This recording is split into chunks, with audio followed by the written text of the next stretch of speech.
If the matter stop, we keep track. If the matter stop, we go talk. If they hide them drop, we go bring them. If you make small, pull yourself a stick. I don't big guy. We go talk, guys. If they hide the truth, 9 p.m. to 12 midnight. The problem time, no sleeping business. My client, All right, Alex, thank you.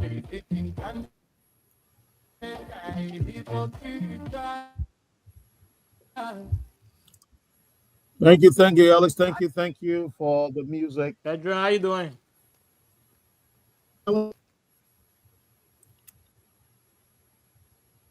Okay. I'm fine. I see All right. Mr.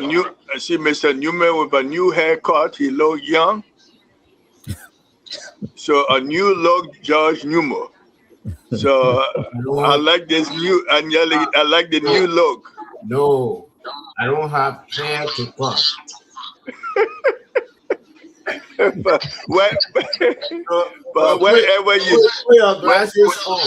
I don't have hair to cut. whatever you did with the hair, making you look younger, man. The,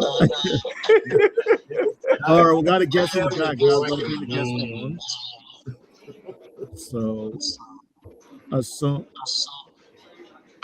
okay, she went back. Hopefully she comes back. All right, while we're waiting for the guests, let's do our usual roundtable. Siku, I see you with us today.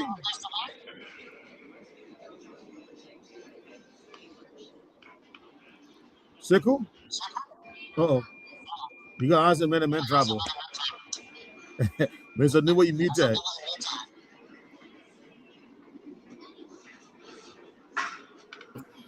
I was hearing echoed, so I said we should mute ourselves with the exception of the person who was speaking, meaning you actually right. Yeah, I don't know what the echo is coming from because Alex is muted. And I'm getting my echo. Let Veteran Smith mute himself too. Okay. I think we're good now. Yeah, so yes, that's good. I think if everyone is muted, we're good. Yeah. All right, so let's do a usual roundtable. Our guest was on the screen, but I don't know if she went, she dropped off. Hopefully she comes back. But Mr. Nubo, let's start with you. How's your day going today? How's Philadelphia?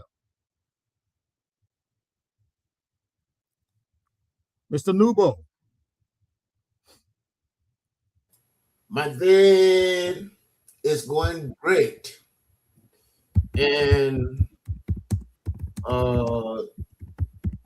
this is the first time since this year I was sweating in my office.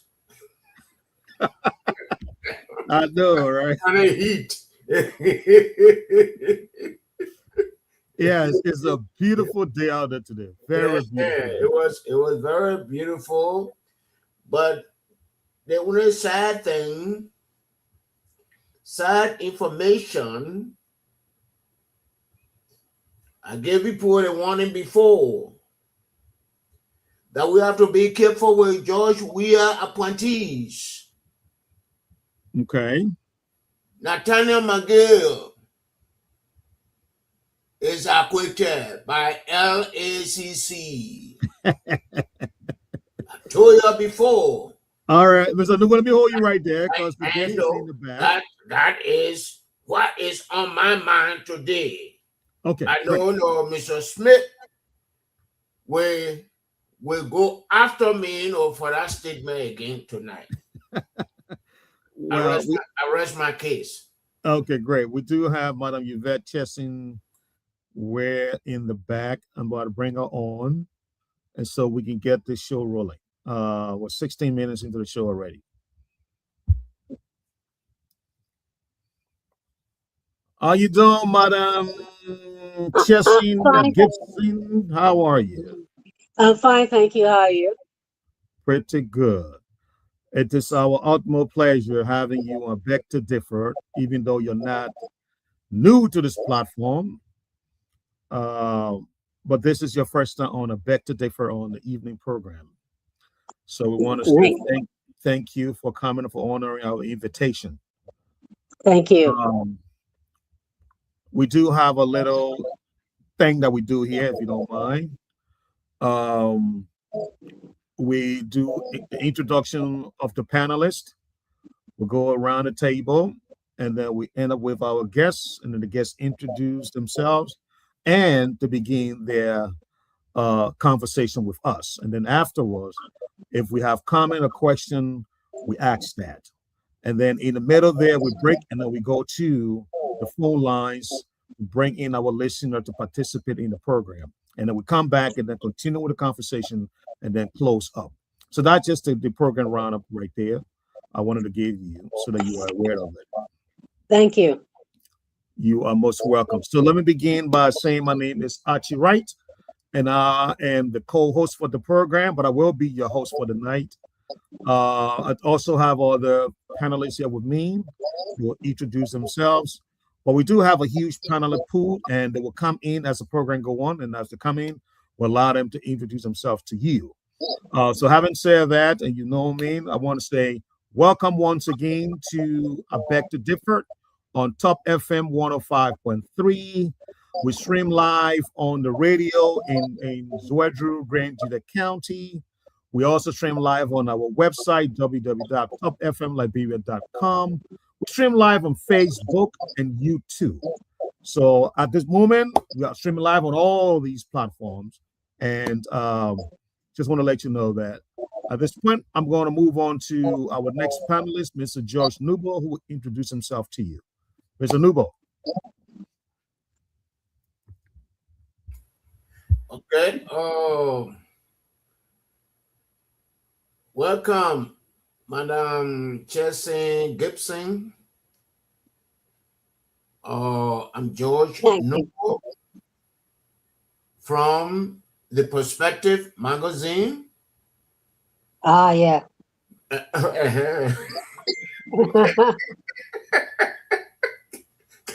Now how people are associated. I'm glad. That was a quick recognition right there.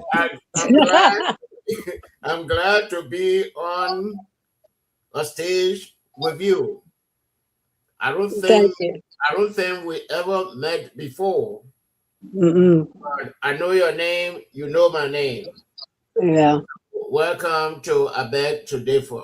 Thank you. Thank you. Thank you, Mr. Nubo. We'll now go on to Mr. Fred, the veteran Smith. Of course, he's not a stranger to our guest, but as tradition dictates, he will have to call his name tonight. Go ahead, sir. My name is Fred, the veteran Smith, commonly known Fred Smith. Been in the media for a while.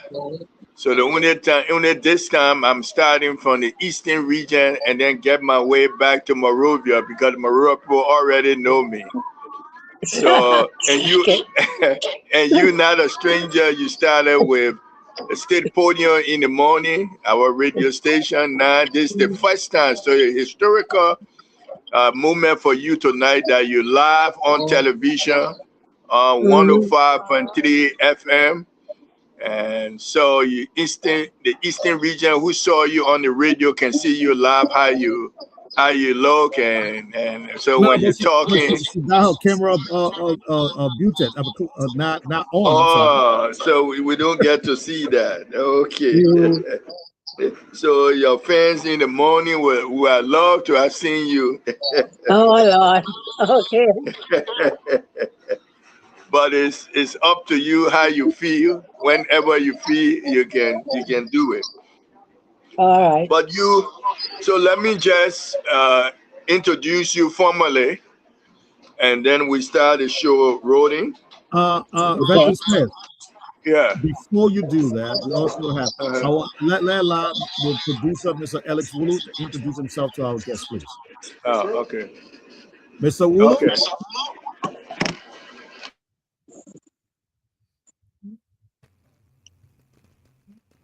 Thank you and welcome to the show. I beg to differ. My name is Alexander Due, senior reporter at Top 105.3 Okay. and also a producer for the Okay. show. Mm-hmm. Thank you. Mm-hmm. So Thank you, are highly Mr. Wulu. welcome. Thank you. Thank you, Mr. Wulu. Thank you. Veteran Smith? Yeah, thank you. So let me officially say have introduced myself, not stranger. We are privileged to have Yvette Chesson Rear. She's not a stranger to us. And so tonight she will focus on the challenges facing girls and women and the impact of the Angie Brooks International Center on their lives in Liberia, and which I'm a beneficiary of Angie Brooks, who provided a scholarship for me at Lakiri, and then I went to St. Patrick's. So it's a pleasure of introducing her. So let me shortly introduce her, and we start the show rolling. Okay. She is the formerly Chesson Rear. She is coordinator of the Angie Brooks International Center ABRC for Women Empowerment, Leadership Development, and International Peace and Security. She is initiator of the Women's Situation Room, co-chair of ECOWAS Female WISE, and founding members of LAPA Revolution, and board member of Liberian Institute for Growing Patriotism. Welcome for the first time, I beg to differ, Councillor Dr. Yvette Chesson Rear. Welcome to the show. Thank you very much. And if I left anything out, this is your moment to tell us where we left off. Just that I'm now Gibson. I have remarried. So I'm Yvette Chesson Gibson. I see. So let's start the show rolling. Tell us, how is the Angie Brooks International Center doing? We're doing well, thank you. We are okay. We're still trying to empower women, not only in Liberia, but Africa-wise, actually even worldwide, especially in areas of peace and security, because people seem to think that peace and security is a male-dominated field, forgetting that when the boys decide to play war games, it's the women that hold the country. We're the ones that decide how our children are going to eat, how we're even going to hide the boys who are playing at war, whether they're going up in the attic or they're going under the bed or wherever. It's the women that's doing that, the women that are scrounging for food, the women trying to normalize their children's lives, even in times of war. So we also have the realization that it sets us back quite a bit, as we all know from our experience in Liberia. We're nearly 100 years back in so many things. But again, it's the women who intend to get it done. And to do that, we must continue to empower women and bring women to the forefront and get Liberian women and other women to become decision makers in the country. Thank you. I see. And my second question would be, how will you classify the challenges facing girls and women in Liberia? Oh, we have many challenges that face women and girls in Liberia. All right, I would say the first one of the major challenges that Liberians have, even though we've made remarkable progress since the end of the Civil War, we really still face significant structural, social, and economic challenges, And institutions like my institutions, we are trying to address these challenges right now. One, let me give you one: gender inequality and limited opportunities. Women in Liberia often face systemic discrimination that limits access to education, employment, healthcare, and political participation. And women have fewer economic opportunities and are most likely to work in vulnerable or informal jobs. We rank very low globally on the gender equality indicators, and women remain underrepresented in political leadership and decision-making positions. You saw that recently, even when I believe President Johnson Sirleaf addressed our legislature and talked about, I think they only have 11 women legislators out of 103. That should really concern us. The impact is this limits women's influence over national policy and development. Okay. Then you have the gender-based violence situation where violence against women remains widespread in Liberia. Studies indicate to us that up to 70% of Liberian women experience some form of gender-based violence, including sexual violence. And then we have the sexual harassment and exploitation in schools. Come on, we all have heard about the sex for grades that's been reported as a major problem affecting girls' education. The impact of that is the violence undermines women's security, health, and participation in society. Another problem, we have a lot. Another problem is early marriage and teenage pregnancy. Girls often face, early pregnancy and early marriage. Early marriage and teenage pregnancies remain common, and our teenage pregnancy contributes significantly to school dropout rates. The impact of this is that girls' education and future economic opportunities are severely reduced. Then we have again the limited access to education. Besides that, teenage pregnancy, education gaps remain significant, my people. Nearly half of women in Liberia are illiterate, according to the UN estimates. And cultural practices and poverty often call girls to leave school early. So you therefore end up with lower education limits. The lower education limits employment, leadership opportunities, and economic independence. Now, this one is something that we have a lot of problems with. People, we've been fighting this for so long. I don't know where we're going with it, but our harmful traditional practices and cultural barriers. Certain cultural practices affect women's health and rights. The female genitalia mutilation has affected a significant percentage of women and girls in Liberia. Traditional systems sometimes restrict women's property rights and autonomy. These practices reinforce gender inequality and limit women's control over their lives. So just to give you some idea of some of the problems women have. Okay, before I turn you over to the moderator or the co-host for today, what is Lapa Revolution? Oh, the Lapa Revolution. I'm very happy you asked that. Oh gosh, I finished forgetting the year. But anyway, I'm sure you all have heard of Senator Botukane from Babalu. Senator, at the time, she, as you all know, her former occupation was a meat seller in Babalu County. She decided she was going to run to become senator of Babalu. And while during her campaign, it came to the attention of the women leaders in Monrovia that she was being refused entrance into one of the towns to do her campaign. The town chief even brought out the country devil, at what point the women could not enter the town. Then they started to hunt her and her supporters. They hunted her in the forest. Luckily for her, somebody, one of the bikers, took her on the bike, hit her and all underground, and she sent a message to Monrovia. When we got the message, we, the women group, decided we were going to go up and send a representative to Babalu to find her and bring her down. We finally did that. The women went up, found her, and brought her down to Monrovia. When they brought her down to Monrovia, there was a case pending in the Liberian Supreme Court that they had brought regarding the elections.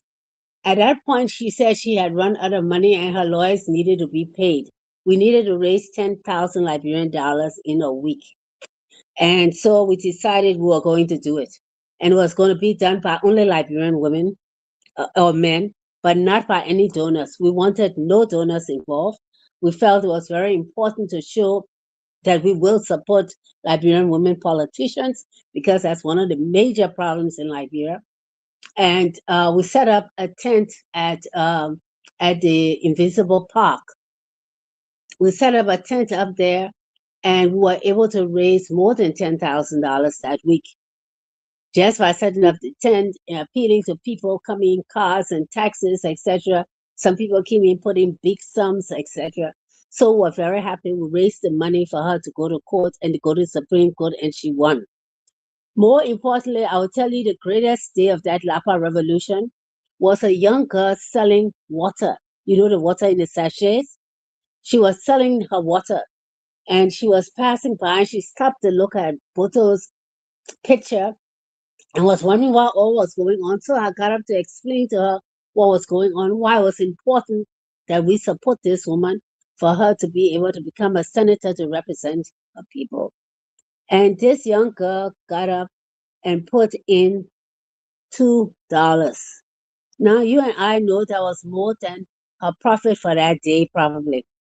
And I have never been more proud, I'm telling you, to be a Liberian woman than that day.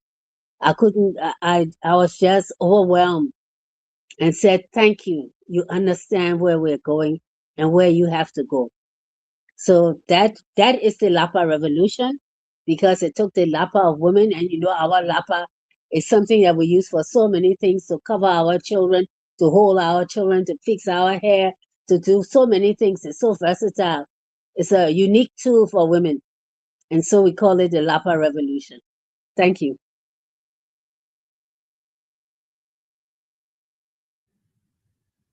Okay, thank you. Okay, so you.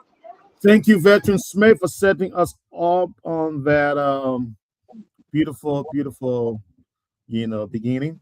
So let me go to, before I go to you, Mr. Nubo, we have been joined by Mrs. Sekou Kroma, and I think we also have I thought I saw Claudia on the platform.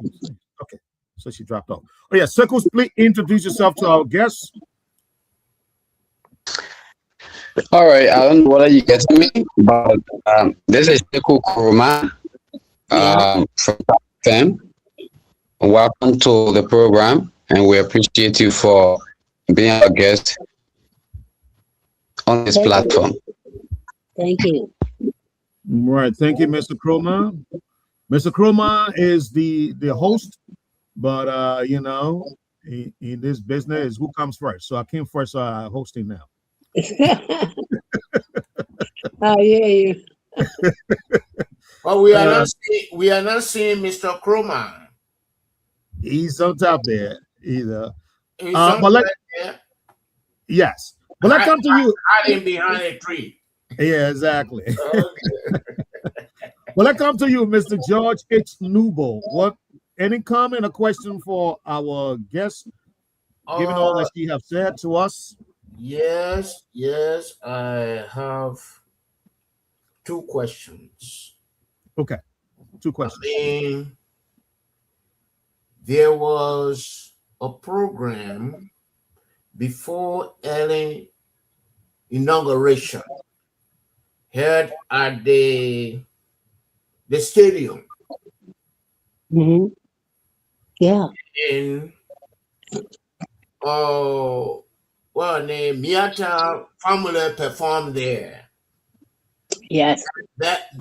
At that program, I realized how women love power. And I could not believe it. And Ellen, for a disclaimer, Ellen Johnson Sirleaf, I'm my friend. And she had the opportunity. She's a female. Mm-hmm. She had the opportunity to redo everything all the mistakes we made from 1847 to 2005. Correct those mistakes. Do you feel that Ellen Johnson Sirleaf served Liberia? A woman Ellen Johnson Sirleaf, female Ellen Johnson Sirleaf. I'm not talking about men. Do you think that she served us right? That's question number one. Question number two. Mr. Newman, hold on. Let me just ask the guest race. You want to take them one at a time? Yeah, I think so. Okay. Yeah. Yes, I do. I do think she served us right. Look, you know what people seem to forget is where we were when Ellen Johnson Sirleaf took over. I'm not telling you there weren't mistakes. There were certainly mistakes. Could she have done better in some areas? Definitely. I would be the first to say. But I was also present to know where we were. It took me 10 minutes to move from near City Hall to the Ministry of Foreign Affairs. There were no roads. Your car was going in a hole every minute. You have to look at where we were and where she took us to. You have to look at the idea that in terms of governance, in terms of the international community, what they thought about us, we were just savages to them. The acceptance back into the Committee of Nations was important. We had no lights. You got in when you flew into Monrovia, pitch darkness. Okay? You have to look at what were priorities. What are the fundamental things a nation must have? Even today, we still don't have utilities. We don't have fully functioning, especially electricity. How we're going to bring in factories and things to hire our people if we don't have constant electricity? How are we going to manage if we don't have constant good water? We're going to do use bucket brigade for what? For manufacturing? You see, these are fundamental things, and she had so many of them. Besides the peace and security issues, besides dealing with people who are ex-combatants, besides dealing with people who had not taken all the weapons and turned them in, the stability of the country was important. There are so many things I know she had to compromise on, but she had to prioritize. Yes, if it were today, I think she would be a different president. If she became president today or tomorrow, it would be a different thing. She's not dealing with those other issues. I think you will see a huge shift in her work with women. I think you will see that.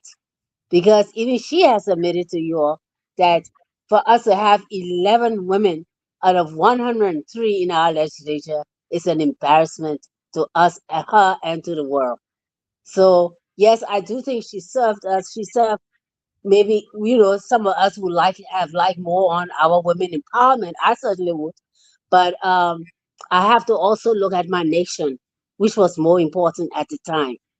So I think the stabilizing of Liberia was more important. Yes. Sorry, I took too long to answer that. Thank you. Okay.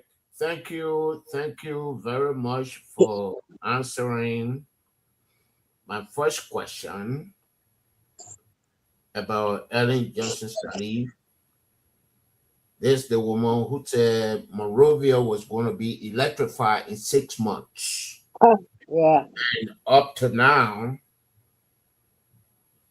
50% of the population in Monrovia is not electrified. I agree.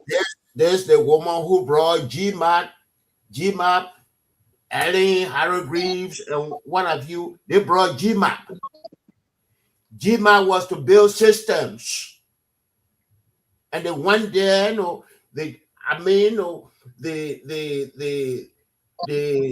we spent money that we got from donors on them. They didn't build any system. GMAP. So after that, the women free us. But let's move on to the second question. Electing women to go in the House or in the Senate is not a quota system. you have to have the qualification, and you have to have people lobbying for you. And I feel trouble because, let's say, Archie Wright is a man and he does not have the qualification. He running to be paramount chief in Town, and I go and support him. So, I mean, do you people look at the qualification? Ellen talking about 11 women, the women that run. Does your group look at their qualifications? And does your group support them? That's my question number 2. After that, rest. Okay. Thank you. I'm happy you asked that question, because that is a question that frequently comes up in discriminating against women in politics. Let me say this to you. I had a meeting with President Kagame of Rwanda. He and I are sitting down at the SKD Stadium, and my daughter, who was former mayor of Painesville, is building the venue for the international colloquium. As President Kagame and I are sitting down there, he turns to me and he says, Yvette, I want you to know something. I'm going to have the highest number of women in parliament in the world. This is 2009. Okay? So I look at him and I said to myself, oh, sure. At that time, Sweden had the highest, and next was Norway. So I looked at him and I said to myself, oh, sure, and just ignored him sort of. And he says to me next, he says, I'll tell you why. And I want all of us to understand why. He said it's going to happen because when we are the most vulnerable, it is the women who take care of us. It's the women when you cannot drink who give you her breast. It's the woman that feeds you while you're a child with milk or rice or whatever. It's the woman that takes care of us at the time we're most vulnerable, and including old age. He said, I want you to know Rwanda is most vulnerable right now. She needs her mother. I said, come to think about it, you're absolutely right. And one of the things people don't understand when it comes to legislature is women have all the qualifications. We are our own finance ministers. We decide how much we're going to spend to feed you all. How much? I make so much. I got to feed my children. I got to send them to school. I got to deal with health care. What more qualification do I need? I do a budget every day.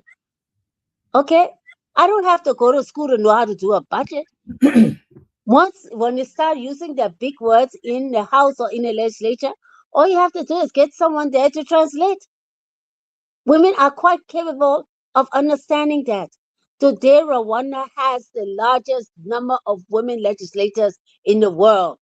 In less than 10 years, Kagame has gone from a least developed country to one of the most developed African countries. Okay? Why? He has women in key positions. I'm telling you all this to let you know this overstatement of qualification is a necessity. It's necessary maybe to use to communicate. And even then, my sisters can communicate. A market woman can communicate with you. She may not know our English. She may not be able to structure a sentence the way you or I would.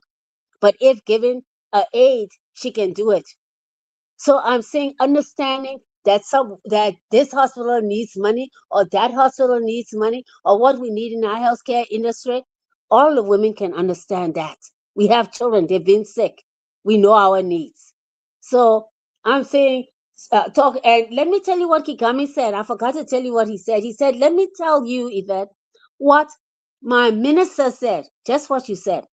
He said, they said to him, well, President Kagame, you can't do that because the women aren't qualified. They are not educated like we are. And this is what Kagame said he told them. He said, let me tell you all something. Those of you who have earned your master's, PhD, and DDEs or whatever else you have, get back in your mother's stomach and transfer it because she is going to Parliament. You don't have more knowledge than her in these things. You just know how to manipulate it more than she does. But she knows what is best for her country. And that's exactly what happened. Look at Rwanda today, my people. Look at that country. Thank you. Thank you, Mr. Newbold. Let's go now to Mr. Wumo. Ellis.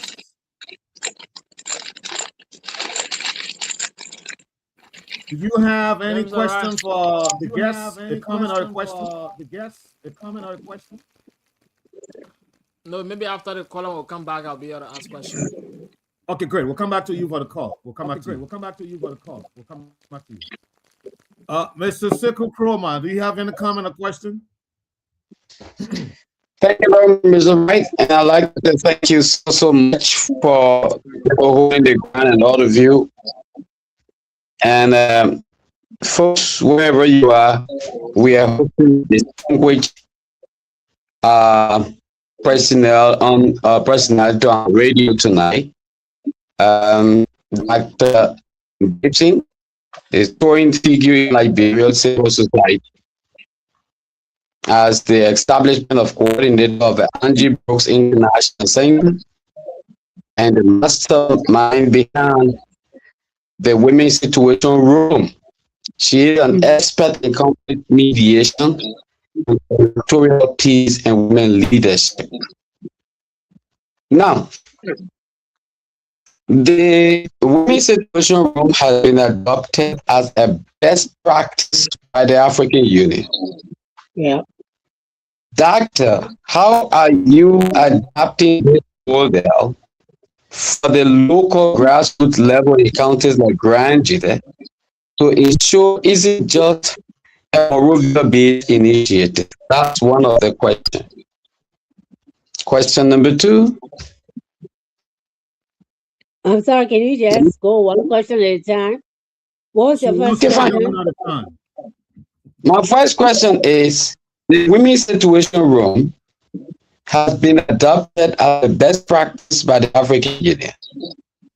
How are you adapting this model for the local grassroots level counties like Grand Jide to ensure it isn't just a Monrovia-based initiative?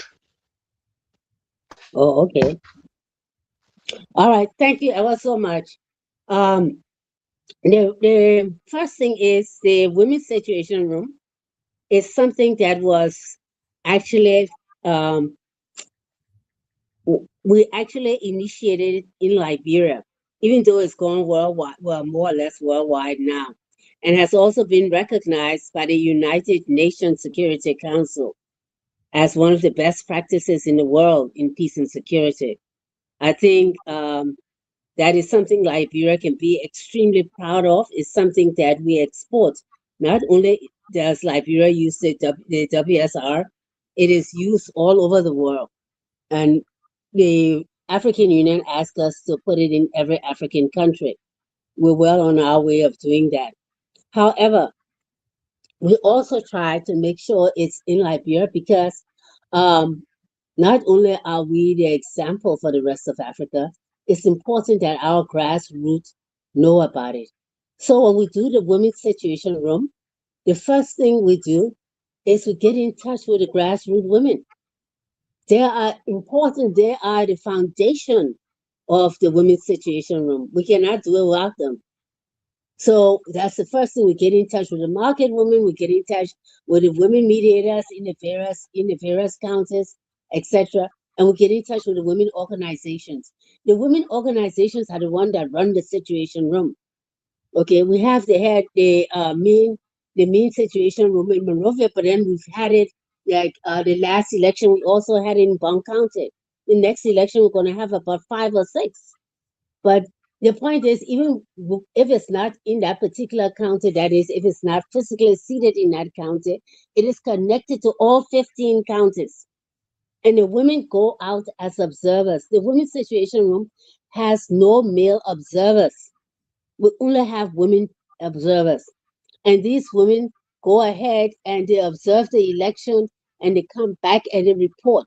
Not only that, the fact that we open our lines and our lines are toll free, that is, you don't have to use scratch card or anything to use our lines during the elections. You can call in.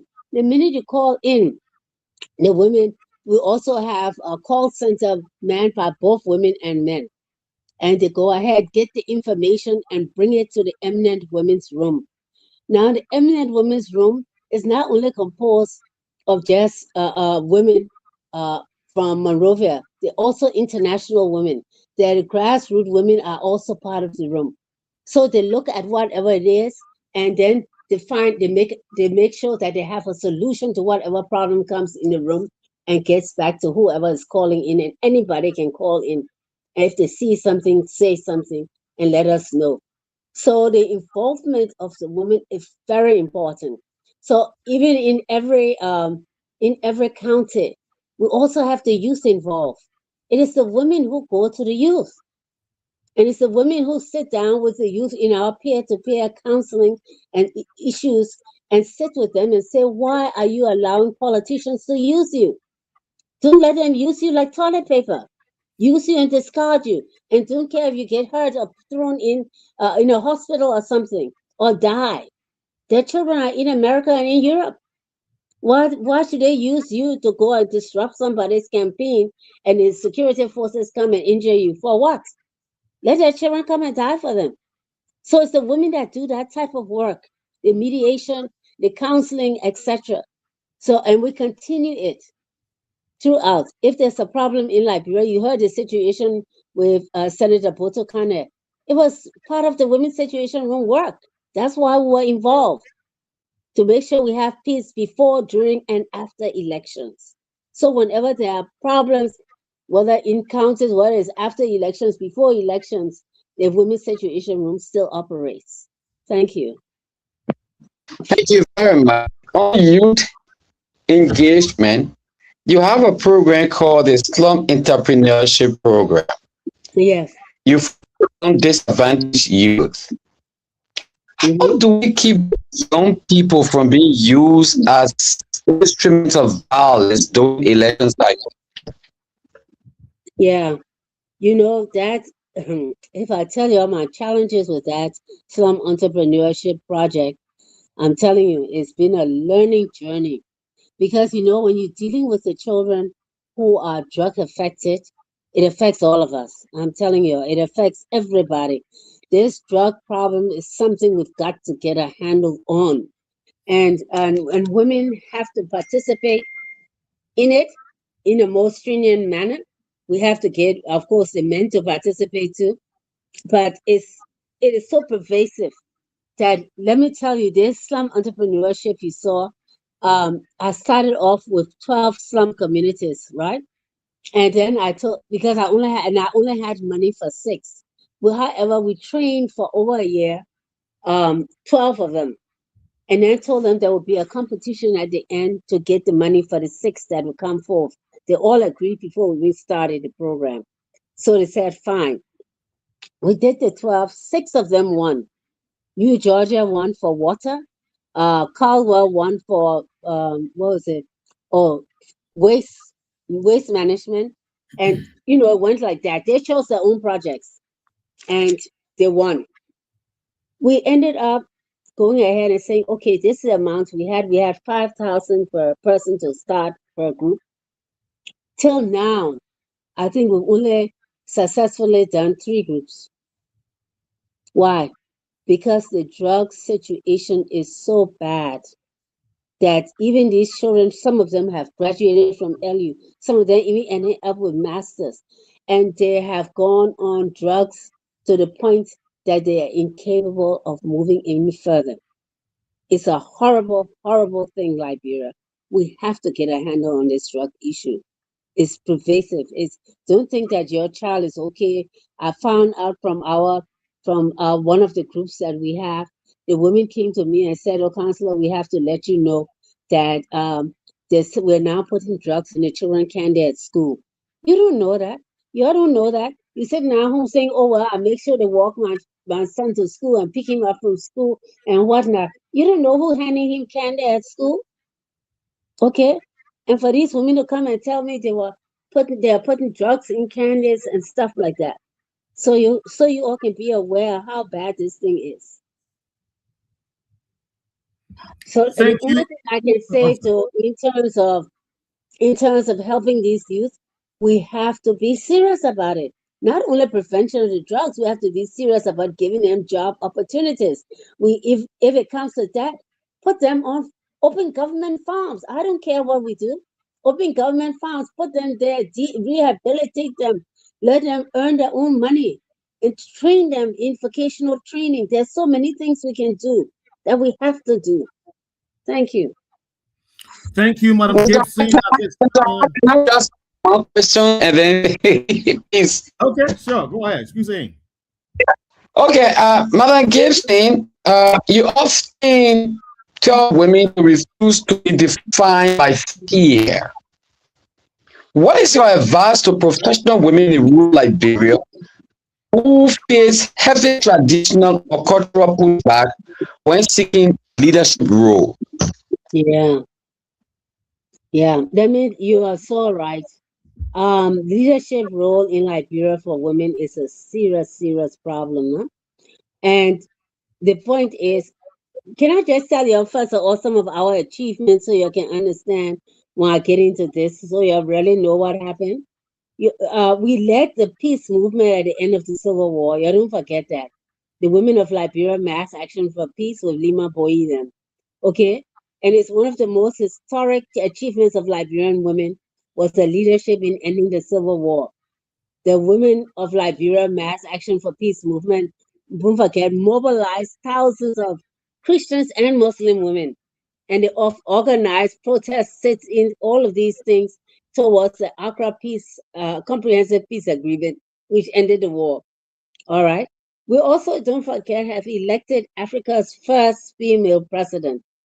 It's the first one. That was a history for Africa as a whole. Her leadership became a powerful symbol for women's political leadership across Africa. Then we had global leadership in diplomacy. Liberia has first in many things. Global leadership in diplomacy. Angie Elizabeth Brooks, United Nations General Assembly. She was the first African woman and second woman in history to serve as president of the United Nations General Assembly from 1969 to 1970. Okay? And no African woman has since served as president of the General Assembly. In advancing women's leadership and peace building, my center has done a lot of things, like you already know, about the Women's Situation Room, promoting leadership training for women and youth, strengthening peace building and conflict prevention, supporting implementation of the Global Women Peace and Security Agenda, and we develop platforms for women to participate in governance and diplomacy. Then we have leadership in education, law, and public service. We've broken a lot of barriers in there. We have ministers, judges, and legislators, female lawyers advancing justice and human rights, and women leading our universities, NGOs, and international organizations. We have economic leadership in markets and entrepreneurship across Liberia. We mustn't forget the market economy, particularly agriculture, trade, cross-border commerce, small and medium-sized businesses. And market women have historically been the economic backbone of Liberia, sustaining our families and communities even during the war years. Then in culture and social leadership, we're also guardians of our cultural tradition. Even though I'm mentioning FGM to you about as being a serious challenge for Liberia, I must say our society, our standard society is very important. It's our culture. But that doesn't mean we have to have harmful practices in our culture. It's very important. It helps a lot and it benefits us. Okay, so in terms of our culture practices, it is necessary for us to do those things that we do in those societies, except for the FGM. We also have the community mediators and peace builders and leaders. Don't forget leaders in faith-based organizations. The achievements of Liberian women are really remarkable, from ending the civil war to leading the nation and shaping global diplomacy. We've demonstrated that when women lead, nations heal and societies move forward. I think our legacy shows that the future of Liberia is inseparable from the leadership, courage, and vision of its women. Okay, so that I feel was important for you all to know. Okay, Madam Brooks. I'm sorry, I'm calling you Madam Brooks now. But it wouldn't be a misstatement to call you Madam Brooks. You run the Brooks Institution. Madam Gibson, thank you. At this time, we're going to go to the phone lines and take few calls from our listeners, and then we'll come back. And I am going to, I don't want to say it because the people will probably run from the phone, from the program. But I am going to come at you like a ton of bricks. Go ahead. Enjoy yourself. Okay. Mr. Alex Wulu. Let's go to the line, please. At this time, I'll ask everyone to please mute. Thank you. I beg to differ, my people. If it's not correct, we gotta come so. Well, folks, indeed, that's it this evening here on Top 105.3. Then listening to the program I beg to differ here. You listen to the guests. Maybe you want to ask one or two things to ask here this evening. It's about time that you put in your calls and let's hear from you. 0776 105 105 881 1435 04. 0776 105 105 881 1435 04. You're going to be live here on the program I beg to be for the second segment of the show here. 0776 105 105 881 1435 04. 0776 105 105 881 1435 04. Let's hear from you this evening. You listen to the guests here explaining why we're not issue. It's about time that you put in your course and let's hear from you. Maybe you want to get a 2 or 3 something understanding from her. It's about time. Yeah. You know, it's good to talk. Yeah. And let's hear from you. We pick up 5 calls here this evening. And then we get back to the panelists. So if you're there, it's about time that you put in your course and let's hear from you. 0776 105 105 881 1435 04. 0881 1435 04. 776 105 105. The 2 numbers to the callers are going to be live here on this radio hour. Let's hear from you quickly here this evening on the program I beg to differ. As we are with you, we take our things on. My people like Bible. Top FM 105.3, we on the 0776 105 105 881 1435 04. 0776 105 105 881 1435 04. Let's hear from you this evening. You listen to the guests, you listen to the panelists asking some technical question. Yeah, maybe true explanation. You don't understand something that you need to understand. It's about time. Or maybe the panelists ask questions. Some of the questions are not in your favor. Still want to get a clear understanding. Yeah, the line is open. You can put in your calls and let's hear from you by dialing on 0776 105 105 881 1435 04. We pick calls. The retired captain here this evening as our first caller. Good evening, Emmanuel S. Doe, but Katu, you're not forced by compared to do the raffle thing. Indeed. Thank you so much. Pleasant good evening to you and the listening audience. Good evening to all of our professors. Welcome into the evening class. Welcome to the brand new week edition. And let me say a special one to the studio guest. Right. I don't have a question, but I got a comment to make. Okay, go on. It may be like a recommendation. Excuse me. Liberia, indeed, we got some very good potential and adequate women in our country that has been known or recognized national and internationally. But from my own observation, there is one thing that is lacking in the midst of our women. They are not constructively jealous of us, the men, in terms of leadership, supportive to their own. I noticed for the past time, especially when it comes to electionary period, women highly support their colleague when any of their colleague is in the race. Okay. Ranging from Maserado come to other legal counties, women can participate. So my recommendation would be let them form an organization. You touch one, you touch all. One goal, all must follow. Or one lead, all must follow. Let the women try to support one another. Let it bring that jealousy to us, the men. The thing we can do as a man, let that be something to play on their minds. Because they are qualified, they are competent, they are capable, they are eloquent. What is a whole go in the House of Parliament? How many women we got there? I remember women were contesting for Honour Speaker or Deputy Speaker position. How many women supported their friend? Some of them went the other way by supporting men. So it's somehow frustrating.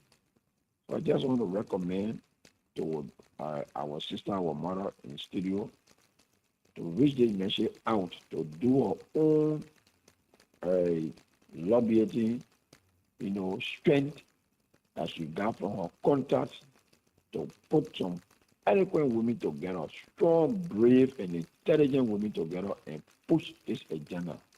Have a wonderful, blessed evening. Thank you. Thank you so much, Brother Cartoon, for being part. Post, let's hear from you. 0776 105 105 881 14 35 04. 0776 105 105 881 14 35 04. We pick up 4 more score and then we go back to the panelists here this evening. If we can't get it, then we have to go back to them instead of keeping our guests waiting. Yeah, so it's about time that you put in your call and let's hear from you. Have 9 minutes down the hour 11.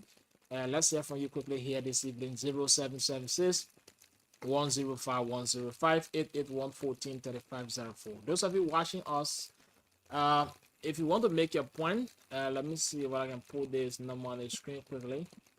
Yeah.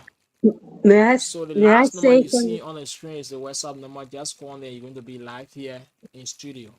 Yeah, just call the last number is our WhatsApp number and you can make your point. Those of you in radio lanes, you can call on the cell number 0776 105 105 881 14 35 04. You're going to be part of this here this evening on Top 105.3. May I say something in the meanwhile? We're not correct, we go talk and slow.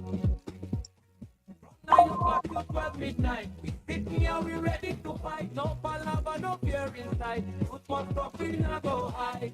I bet to the farmer people. If we're not correct, we go talk and slow. From 9 o'clock to 12 midnight, we sit here, we ready to fight. No palava, no fear inside. Good must talk, we not go high. 0776 105 105 881 14 35 04. 0776 105 105 881 14 35 04. Let's hear from you quickly here this evening. If not, we'll go back to the panelists to continue the show here. 0776 105 105 881 14 35 04. 0776 105 105 881 14 35 04. You're going to be live here on Top 105.3. Yeah, let's hear from you. I think Yeah, Alex, That's all right. I think Alex, we have to turn Guess it back Rose to you did guys something. to continue yes, the show. Yeah. thank you. May I So let me just just may I read. comment? May I comment on what the last person said? May I comment? Yeah, we're going Hello? to come back to you so you can respond to the callers. Thank you. So let have you respond. Okay. There's one I wanted to respond to was that women do not support other women, and that's not really true. They say that, but the truth is it's very oversimplified to say that because there are lots of problems with that. The evidence shows that women often do support women, and we have the examples where we have mobilized strongly for other women. Don't forget the women of Liberia Action for Mass Action for Peace. They for Ellen Johnson Sirleaf to win as president. What do you think happened? The women of Liberia mobilized for her to do it. And women groups regularly support female candidates through advocacy training and campaign mobilization. There are structural barriers that affect women's political success. Sometimes it may appear that women are not supporting women, but the problem often lies somewhere else. And the common barriers include limited campaign financing for women candidates. You please remember that women will put their children before they will put their politics. They will take their money and put it towards the children's school fee before they will take it and put it towards a political aspiration. Whereas men is the reverse. Social expectations that men should lead politically is another problem. Political party structures are dominated by men. Women candidates often compete in the same district against each other. These structural issues can make it difficult for women to win elections, even if women's voters support them. And then women voters often vote along other lines, my people. Like voters everywhere, Liberian women do not vote based only on gender. They may vote based on political party affiliation, ethnic identity, regional loyalty, candidate resources and influence, and personal relationships. Therefore, a woman voter may support a male candidate from her community or party or from her ethnic group rather than a female candidate from another group. Then we have the internal competition among women. Sometimes women candidates compete against each other instead of building alliances. And this can happen because there are very few political opportunities for women. Political parties nominate only one candidate, and the political system rewards individual competition rather than collaboration. And it's not unique to Liberia. This problem occurs in many countries. Then, of course, we have the patriarchal social norms still influencing voting. Liberia remains a patriarchal society where men dominate. And many voters, both men and women, still believe leadership should primarily be male. Some women voters may have internalized those norms and therefore prefer male candidates. Changing this attitude requires long-term civic education and leadership development. Then women's political solidarity is growing despite these challenges. There are increasing efforts to strengthen women's political cooperation. Organizations working in this include my organization, Women's Civil Society Group, Regional Women Peace and Security Initiatives, leadership training programs for them. And our initiatives are aimed to build a stronger culture of women supporting women in leadership. It's not accurate to say Liberian women simply do not support each other politically. The issue is shaped by structural barriers, political competition, cultural norms, and party dynamics. However, history shows that when organized and mobilized, Liberian women have demonstrated remarkable political solidarity. I just wanted us to know that. Okay. Thank you, Madam Gibson. So we're now moving to our second phase of the program. Here, we're not going to take any more calls from online. Can I just ask 2 questions? Okay, you got your questions ready now? Yeah. Okay, go ahead, Mr. Willie. So, Madam Gibson, you talk about recently. You spoke about the rule of law being the only thing that can prevent the rule of the gun. And in the Liberian current context of the journey towards reconciliation, how can we ensure the justice for the past grievances strain, our nation unity rather than deepen or trouble maybe political division? That's one. The second one is... Well, can we do one at a time? Let's do one at a time. All right. You talk about reconciliation, right? Yeah. Yeah, I think the Liberian people in a Truth and Reconciliation, the courts that we are now, first of all, Truth and Reconciliation Commission, which was a good thing, even though we didn't go as far as we wanted to, but I think it was a good thing. And then, of course, you have the court coming up that's supposed to be coming up to deal with past grievances, etc., criminal activities, and things that happened during the war. So those are things that Liberians have already decided that's how they want to go, and that's the process. Our problems are going to be, I can see problems in the court coming up because lots of these people are dead, are dying, and therefore to get the kind of justice that the people are looking for, the transitional type of justice instead of retributional justice. I don't think they're going to get the kind of justice that they wanted. But I think it's important that they put into place a process that people know that if you do these kinds of things, that you will have to account for them. So even though, like I said, lots of them are dead and would never see the court, I hope that people will get satisfaction of the court being set up and for it to act as a deterrent to others who may decide to do this in the future. Your second question, sir. And reconciliation. Oh, you asked about reconciliation is very, very important. As you know, my name is Chasson. And so my father was one of those in the April 22nd. He was the minister of justice that was killed with President Tolbert. Pardon? No, I'm asking the mute so the echo can go away. Oh, so the April 22nd group are composed of the men that were killed, the 13 men on the pole that was killed as a result of the Tolbert government coup d'etat.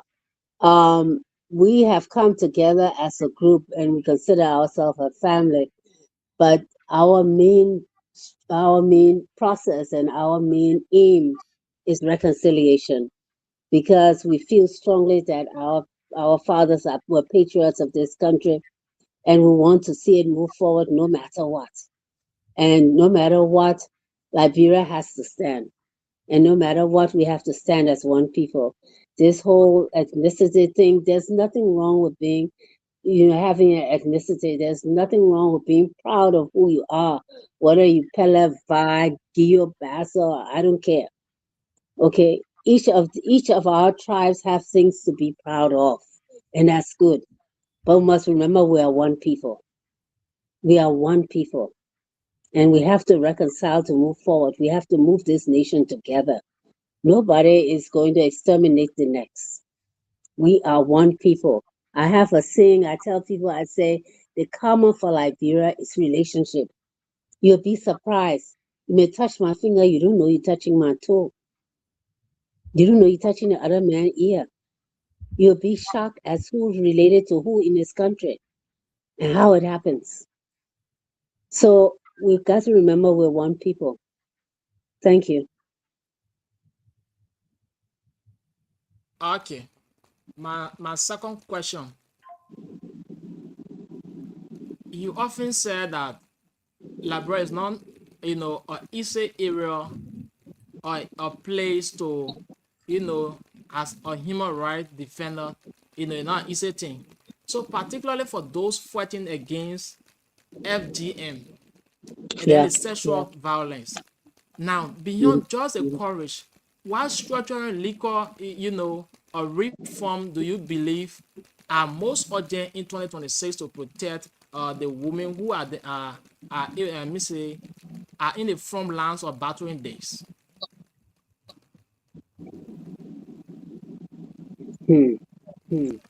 I think implementation of laws and people understanding, people who are battling FGM, first of all, get a very bad, I think they're like targets. You're moving like a moving target. People get very upset about it. They feel it's something cultural. It's something that's in our secret society. It should not be exposed to the public. But my people, do you all know the pain and suffering of someone who's had FGM? Do you know the person's rights have been violated? The body integrity of that person? Do you know how many women suffer surgical, more surgeries after they've had FGM?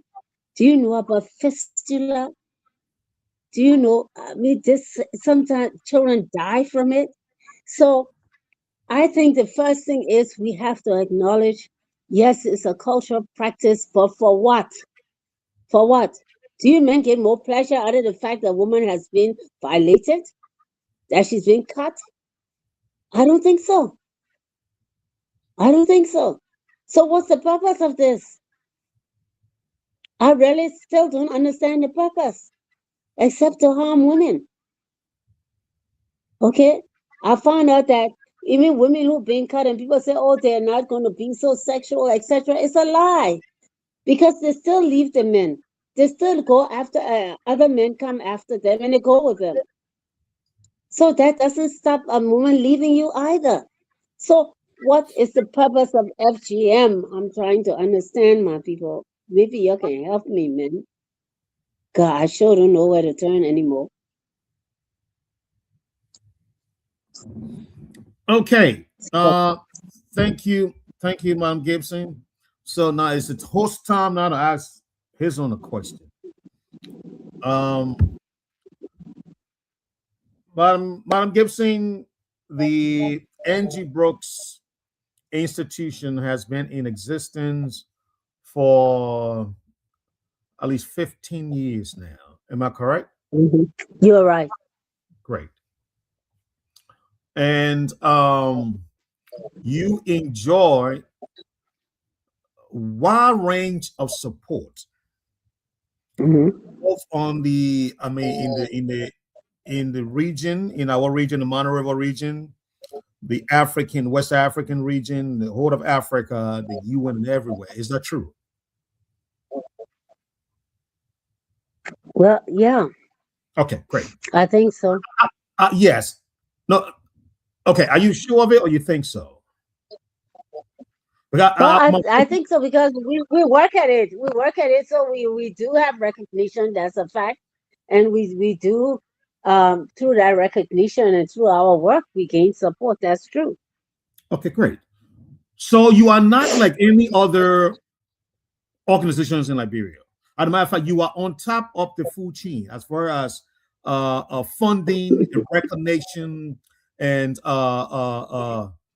pushing the limit is concerned. I'm sorry.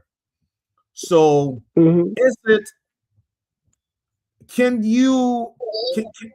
Does your achievement commensurate? Is it equal to all of the things that we have just agreed to? You enjoy support not in the Mono River region, not in just West Africa, not in just Africa, but at the UN level, you enjoy support.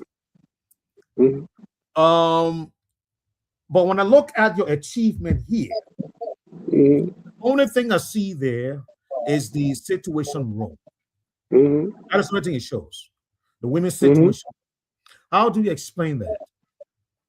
Oh, that is very necessary. Like I said, because what you all see as this women's situation room, I think you all see us only at the time of elections, and you think that is the situation room, that the elections portion of it is the actual women's situation room. And that is only one aspect of the room. Like I say, the women's situation room is before, during, and after elections. So our recognition comes not from when we sit down for a month to do the physical situation room. It comes from the work that we do before, during, and after elections. So the situation room encompasses our training of the youth. It encompasses our training of our women. It encompasses our intervention.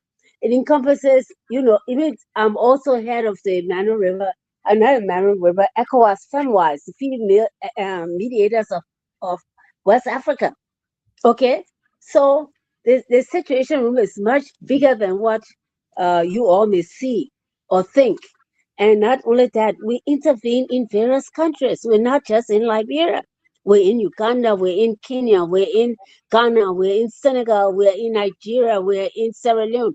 So it's not only Liberia. When things happen in Liberia, of course we get involved. You know, whatever the major issue is, we get involved, we advocate as well for that. But we're not only in Liberia. And I want you to, and the youth, of course, comprises of a major component. At least no less than 10% of our work deals with the youth, and that's very important for us in Okay. every country we go to. Okay, great. So that lead me into, that's a great segue to my next question. Madam Gibson, are you aware that the girls, in everything you explained here tonight, I never heard anything about the girl child or the girl student. I didn't hear that. And so, but I Yeah, still but wanna- I about still the wanna- what? I'm sorry. About a girl child doing what? student. Oh, I talked about sex for grades. I'm sure I'll talk about that. Okay, so I'm going to give you the chance now so you can talk about it even more. So, here is my question to you: are you aware that the dropout rate among girl students is in double digit? Oh yeah, 32%? yeah. Oh, you are aware Not of only it? that, I gave you the causes of it. I gave you the causes of it. I did that several times tonight. I told you some of the causes. The I gave you several causes that deal with student dropout rates, teenage pregnancy. I told you about that. I told you about FGM. I told you about the economic and poverty that women girls face. I told you all of that. So Okay. there are lots of reasons this is happening, and a lot of them are preventable. Okay. All right. So you're giving me the reason, but you haven't given me the solution. So let go to Yeah. go to it. Yeah. Again, the reason why I asked, I mentioned all of your support structure because all of this is going to tie into this. You enjoy the greatest support. In fact, as a matter of fact, you are the only organization in Liberia right now in existence that enjoy the highest level of support. Not regionally, not continentally, it's worldwide. You are recognized. You gain support, and so your objective, the reason why you are in existence, is to deal with issue confronting the women, and certainly we cannot leave the girl child out, and to have the girl child dropout rate in school at 32% is alarming. And I'm glad you recognize that. So there's my question to you. In 2011, the year that you were established, what was the dropout rate then of the girl child? Oh, I don't know. In 2011, I have no idea. Okay. So you have no historical record on that either? Oh, I'm sure we do. I said I don't have any recollection of it right now. Okay. Yeah. Okay. So I'm asking the question, Madam Gibson, because this is what you are in existence for. I'm sure when your donors are asking for performance review, these are things you want to know. How have you affected the issue of the girl child education in your home country? But apparently we don't have a record on that, and that is alarming too. So let's go to my next question. You like I think somebody said, I think it was Mr. Wulu said, or somebody said, I can't remember, said your I didn't know it, Mr. Sickle, who said your operation should not be Monrovia based. So it is off of that. I'm going to ask a question. Do you have regional offices across Liberia? No, we don't. No, we have collaborations. No, we don't have regional offices. We don't have that much funding to set up regional offices. No, and what is more important is not to set up regional offices, as to use the offices that are there to strengthen the different women organizations that are already existing, which is what we do with the Women's Situation Room. Each time we have it in every county, we deal with the women organizations that are already established. We train them. We go up there. They go. Not only do we train them, we make sure that they have the resources to deal with the Situation Room at the time of elections. And after elections, if they need our help, they reach out. So, and we try to train them to do better than what they were doing then. So it's not, I mean, we don't need regional offices. What we really need is support for women, for these women who are doing extraordinary work with very limited resources. They really are. You'll be surprised. Okay. So currently, give us an idea. How many counties have you been to, and how many women organizations across the nation in various counties have you worked with? Oh, how many I have been to personally? No, I'm not speaking to you personally. I'm speaking of the Angie Brooks Institution. Oh, all 15. Of course. All 15 counties? Of course. Okay. Angie Brooks we have to, because for national elections, we have to engage all 15 counties. You can't engage one and not another. Okay. All right. Because here's the reason why I'm asking a question, Madam Brooks. I keep calling you Madam Brooks, Madam Gibson. No literature out there shows that. I have done extensive research on you and your Okay. And nowhere in the literature does it show that you have worked across the country. It only shows, and yes, this is the fact here, it only shows that you have collaboration across the continent of Africa. And you're right, Nigeria, Sierra Leone, the Gambia, I mean, all sort of countries. Yeah. But we don't find any information on your involvement with the women groups across your own country. That's very strange. That's very strange because it is there. Oh, we won't get the support from the United Nations, believe me, because your support has to be first in your country before they even recognize you outside of it. So definitely we have to have that. We have it in all our reports. There's nowhere in the literature it shows that, but it shows the connection across the continent. I don't know what literature you all are looking at. I mean, I have no idea what's out there in the literature. All I know is what I put in my reports and what my funders fund, and they certainly are funding all 15 counties. So I have to show all 15 counties in my reports to the UN when they fund me. Okay. All right, great. So then my last question from Federal Panel. I know your team on the last in the show. What is my last question? No, go ahead, please. I'm very mad at you too. Okay. One more question and I will come back to you, please. Madam Gibson, I want to feed off of Mr. Nubo's previous question. The goal of the Angie Brooks is to lift the women in our politics, increase participation rate, create visibility, and create deep participation within policy making and politics and governance, all of that. And your funder is former President Ellen Johnson Sirleaf, along with Madam Taja. No, she's not my she's not a funder. What is this here? What I don't know. They're obviously incorrect. She's not a funder. What about Ellen Johnson Sirleaf? Ellen Johnson Sirleaf and Taja Halona were the. Are you saying founders? Yeah, they're funded. They're funded. They created. Actually, they brought about. Let me explain the Angie Brooks International Center. It started as a result of the International Colloquium in 2009, Women's Empowerment, Leadership Development. And at the time, it was co-convened by President Johnson Sirleaf of Liberia and President Taja Halona of Finland. Okay, that is what happened. They were the conveners, not the funders. They were the conveners. They convened the colloquium. And at the colloquium, the women decided that we had to do something concrete.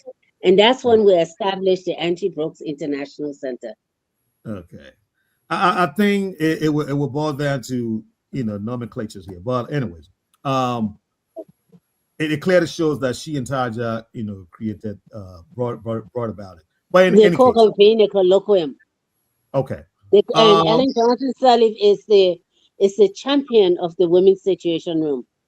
meaning that if we need a level to deal with presidents or any leader in the world, it is her that we deal with.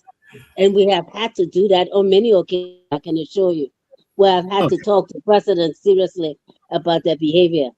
And she's been there. All right. Okay. So my question leading to that was, given the fact that you are into this to lift women up, having Ellen Johnson's a former person, Ellen Johnson's record made it very difficult, given all the support that she had, and the record that is there for us to see, that what she's left, her legacy. Hasn't that made it very difficult for your work, your task in lifting women up in politics in Liberia? Very difficult, given her record of a very how do you call it, mediocre achievement. I don't know. I don't think so. Not at all. No, I don't think so. Women, like I said, women in politics are a whole different field. Angie Brooks isn't only in politics. We lift women up economically. We do other things besides that with women. But I think you're also misconstruing how the world looks at Ellen Johnson Sirleaf, because that's not how they see her. That's not how they see her at all. Even though she had many challenges, she made significant contribution to Madam Gibson, I think we're getting. She expanded girls' education. She supported laws I think against everybody rape and will gender mute themselves. Maybe No, I that think it's She from her appointed. end, but let's try that and see. Pardon? I'm talking about how Ellen Johnson Sirleaf, something she did for women, so that what she did. She supported laws against rape and gender-based violence. She appointed women to senior government positions. She strengthened Liberia's commitment to women, peace, and security. As a matter of fact, she wrote the United Nations Security Council Resolution 1325, which talks about women in violence. Women in governance. She had the first woman minister of defense of Finland. Okay, Elizabeth Wren. So I'm saying to you, Madam Gibson, you're coming in very low. Oh, I'm sorry. I don't know why. I'm right next to the mic. So I'm just saying that no, I don't think she hinders my work at all. I think she makes it known that she still has a problem. That women in politics are still nowhere, despite her being the first elected president. That we still have major problems in getting women elected.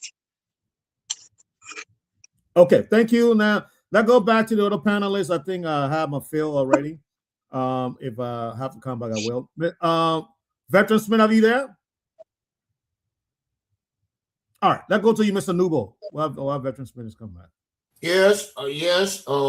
Thank you, and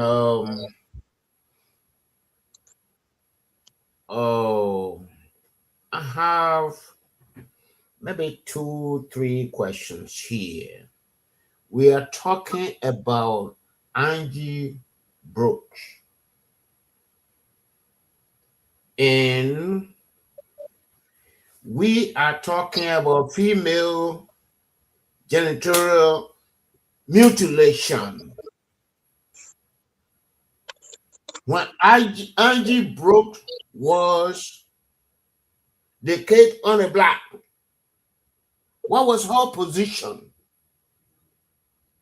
on FGM? That's my question number one. If you want to address it, or before I come to the next question. Yeah, she liked it one at a time. So let's do okay, it. one at a time. And we are using her to attack all these issues here, and we do not have a written documentation on where she stood, what was her position. Are we using her for profiteering? So please answer my question. Angie Brooks were against any kind of violence against women, including FGM. That's a given. Okay? She was against any kind of violence, including FGM. Okay. Okay. Short answer. That is very good. Yeah, that's very good, Madam Gibson. Thank you. Very good. In the next question, I need a short answer to how many women your group has trained per county in Liberia. I'm from Maryland County. Tell me, how many women you train there in Maryland County? How many women you train in Grand Gator, my second county? How many women you train in Bone County, my third county? How many women you train in Cape Mount, my fourth county? We've done that. How many women you train in Basso, my fifth county? Done that. All right, Mr. Newell, allow her to answer that. Yeah, I'm just telling you, all the counties you talked about, we've done. But I don't have the statistics with me. Unfortunately, I'm not in my office or anything like that. I can put my hand on it and tell you what the training was about or how many women there were. But with all those counties you talk about, we've been to and we've trained. Believe me, we've been to all of them and trained in all those counties. Okay, thank you very much. And will you not only able-bodied women provide that information tomorrow when you go to your office? Oh, we can provide it, but also not only able-bodied women. Everybody seems to forget the disabled women. There are disabled women also that we train. We don't only train able-bodied women. So you can be, and of course we train girls as well. So, yeah. Well, I'll have my office let you know. Thank you. I said women. I didn't do any breakdown. Disabled or young girls and what? Woman are woman. And I want for you to please give us that information tomorrow. And my last question. Well, I will have them research it now. They're going to have to look it up and then my get last it back question, to you. just give a short answer. My last question, just give a short answer. You talk about those who were killed after the coup. One question. That's the last question. Those who were killed after the coup, including your father, and I sympathize with you people whose parents, whose relatives were killed. But has it occurred to you that the American Liberians ill-treated the indigenous for several years, over 100 years? Is the Angie Brooks Randall group looking at that? How you killed, how the American Liberians, I won't say yours because you are not around. How they kill the indigenous, how they ill-treated them, how they call them heathens. Has that occurred to the Angie Brooks Randall? Have you people started treating it? And if not, why you people have not started? It's not Angie Brooks' position to do reconciliation. It is what the April 22nd group is doing, not the Angie Brooks. That's the first thing. Secondly, I have no problem being called Conga, but that's not the only thing I am. I'm also Vai. So I know my tradition as well. I'm the great-grandchild of King Peter of the Vai tribe. My great-grandmother was given to President Johnson's son, Gabriel Moore Johnson. And that's where my line is. So it's not only American Liberian. Thank God I'm both sides of this equation. So I know both sides of them. I know what our 5 people did, and I know what the Congo people did. Regardless of that, we have to reconcile Liberia. But again, I think it's something that every Liberian need to worry about. There's no tribe or no ethnic group, including the Congos, that have not done terrible things in this country. They've all done it. Whether they sold people into slavery, whether they kept them, putting people in hammock, making other people carry them, all kinds of different things. We have to move on. We have to look at the realities of today. This is the new Liberia. We're not going to have that happen again. Those are lessons we better have learned. Thank you. Thank you, Madam Gibson, and thank you to the great Mr. Nubo. Veteran Smith, are you there? Yeah. All right, sir. Yeah, my 2 questions. Very good. 2 questions. Your organization been around Africa in terms of conflict. Now in the world today, Liberia seems to be playing a major role at the United Nations Security Council, where there are conflict in the world today.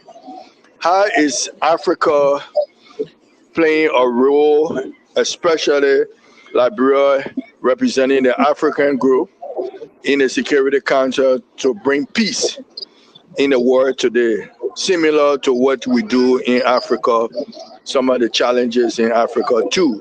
How are we using that as experiences to bring peace in the world today with our position, which Angie Bro stood for?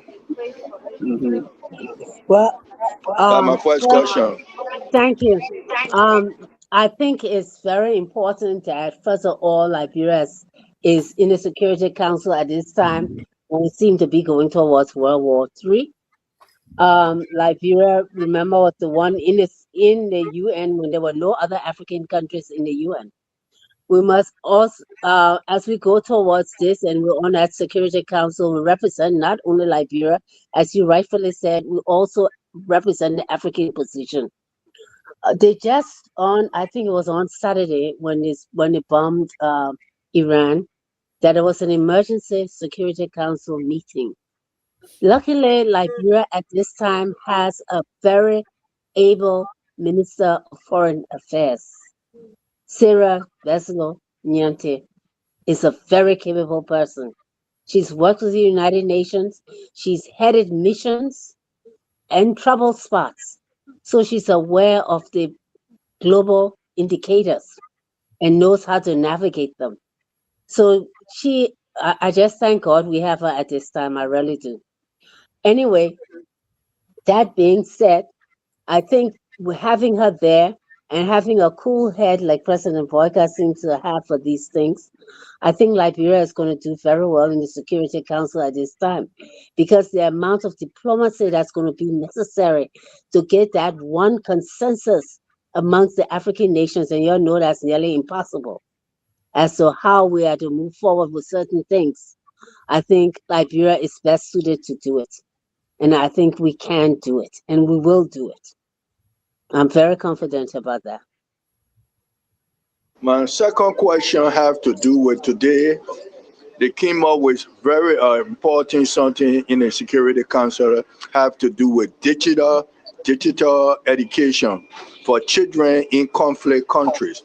You have been around Africa. You have seen conflict countries in Africa where they have gone through. How vital, important is the digital education for children who go through conflict in conflict country because of war? I wasn't aware of what happened today. Yeah, it came out today in the Security Council by Louis Brown. He came up with it that the Security Council should support children who in conflict country, and they use digital to provide education for them. Well, I think that's good, because but the point is, where you're going to get the resources to provide that digital education. That's the first thing. How many of our countries who have been in post-war have problems? Okay, And as such, schools may have been destroyed, teachers displaced, learning interrupted for years, right? Um, a carefully designed digital education program, I think, may be able, to help us do this. So I think digital education can certainly help us here if we have the resources. Now the question arises is, where are the resources? Where are we going to get them from? Carefully designed education programs can help, rebuild our human capital and accelerate recovery. And that's true. And like I said, you had a shortage destroying the school buildings. We had shortage of trained teachers, displaced students, large numbers of overage learners. And it can deliver education even when physical schools are limited. I think maybe that's what Louis Brown were looking at, that even if we didn't have the physical schools, we could do it. The digital education platforms can help. Tablets with offline learning materials, mobile learning applications, radio or digital broadcast education, and online teacher training programs. These are tools that will allow learning to resume faster. And reaching remote and rural areas, which I think we should be looking at here. Post conflict often have good infrastructure, especially in our rural areas. So digital learning solutions such as solar powered tablets, they have them. Offline digital libraries, community digital learning hubs can bring educational resources to communities that previously had little access to quality teaching materials. And it will also address, teachers, because lots of teachers leave when we have these wars. And it can support teachers through virtual teacher training, digital lesson plans, and curriculum support, and access to global educational resources. It can improve the quality of our teachers. It also can support usefulness here in school, because as you know, we have wars in school. Digital education can accelerate learning programs, flexible learning schedules, vocational and technical learning online, and it can promote peace, civic education, and social cohesion.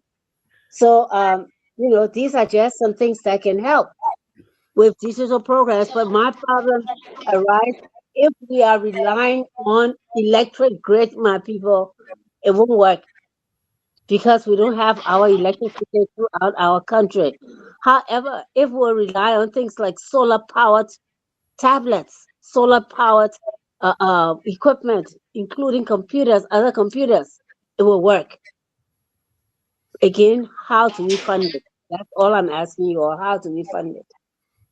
Mr.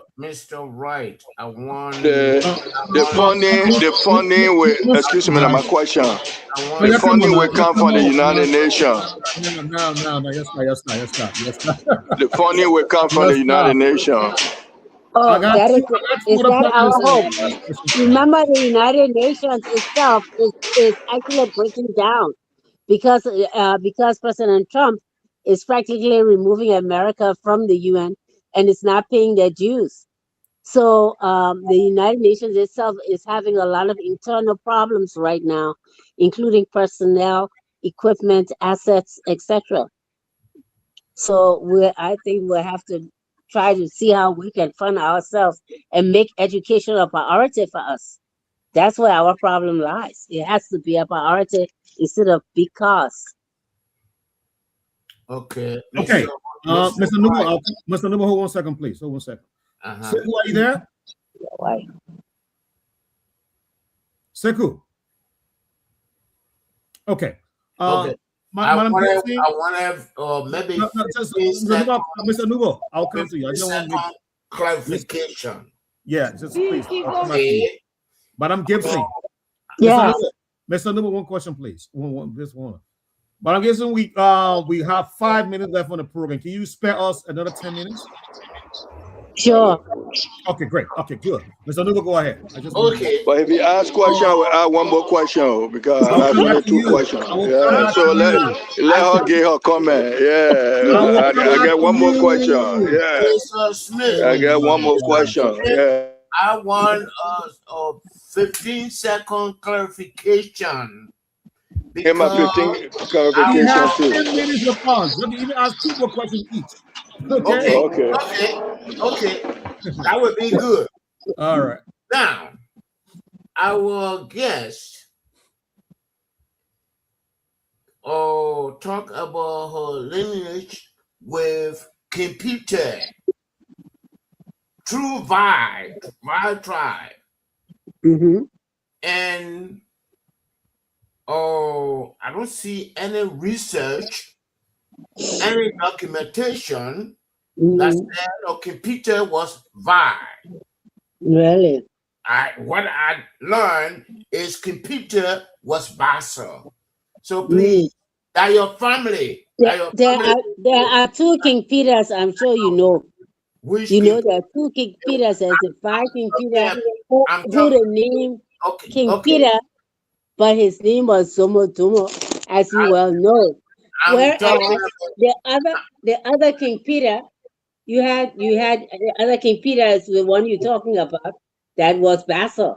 So there are two different King Peters we're talking about. okay. I'm talking About they were both named King Peter. I don't know why they call him both King Peter, but that's okay, that's what they call them. okay, So thank you. you are absolutely right. There was a Vi and a Bassel. Okay, I'm talking about a computer who stuttered or had a gunpoint, and that was the first armed robbery, in the country we call Liberia today. Stutton had a gun to his head. Say, make your mark on this paper here, and he did it. That's the computer I'm talking about.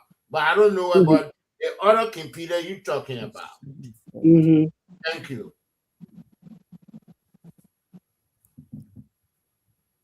Mother Gissy, you want to answer that? Oh, in terms of King Peter, I mean, some people say that he was managed by the Vice and that they had the Bassa Day rulers as well as he being the King Peter. But we the Vice said no, King Peter was Vi. So it depends on which historian you're listening to. But you just said there were two King Peters. Yeah, we believe there are two King Peters. Because we have our King Peter, and I know this because my great-great-grandmother was his daughter. Okay. Mr. Nuba, you got one more question? Well, you want to come back to you? Let me come back. Let me come back later. Okay. Let me finish with my question. Yeah. Two questions or one question? One question for now. Okay, so then my one question would be Jerry Barkley, we should know him. Liberia document.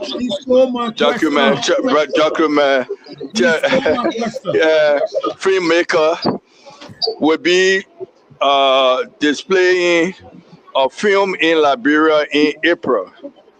But what went on to the war period, the death of Torba and any other Torba and the other groups. He would be showing you, giving a balanced, objective analysis on what happened during the assassination of Torba and the other cabinet members. How significant this is for your group that have been fighting hard for recognition and the truth, and have been a library to tell the true story what happened during the assassination. How significant is that for the family and other when they show the film in Liberia in April? That's my question.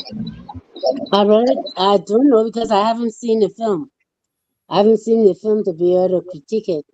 I have no idea what Gerald has in the film or, from what perspective or anything. So I really can't even comment on it. But just a documentary on the assassination, giving true balance, the important role where some of the people that were assassinated, what they were going to do, the Torba administration, and the balanced story. What would that do for the family and the nation? Well, I hope if it's valid, if it's truthful, depending on its perspective, I think it will help heal, I should think, and it will put things in historical perspective. Also, I think it will be good for the nation, to know what happened and how it happened, and to see. I think most importantly is to understand that death was not the sentence, was not what should have happened. That wasn't according to Liberian law. Even if they were found guilty of the things they were accused of, death wasn't a sentence.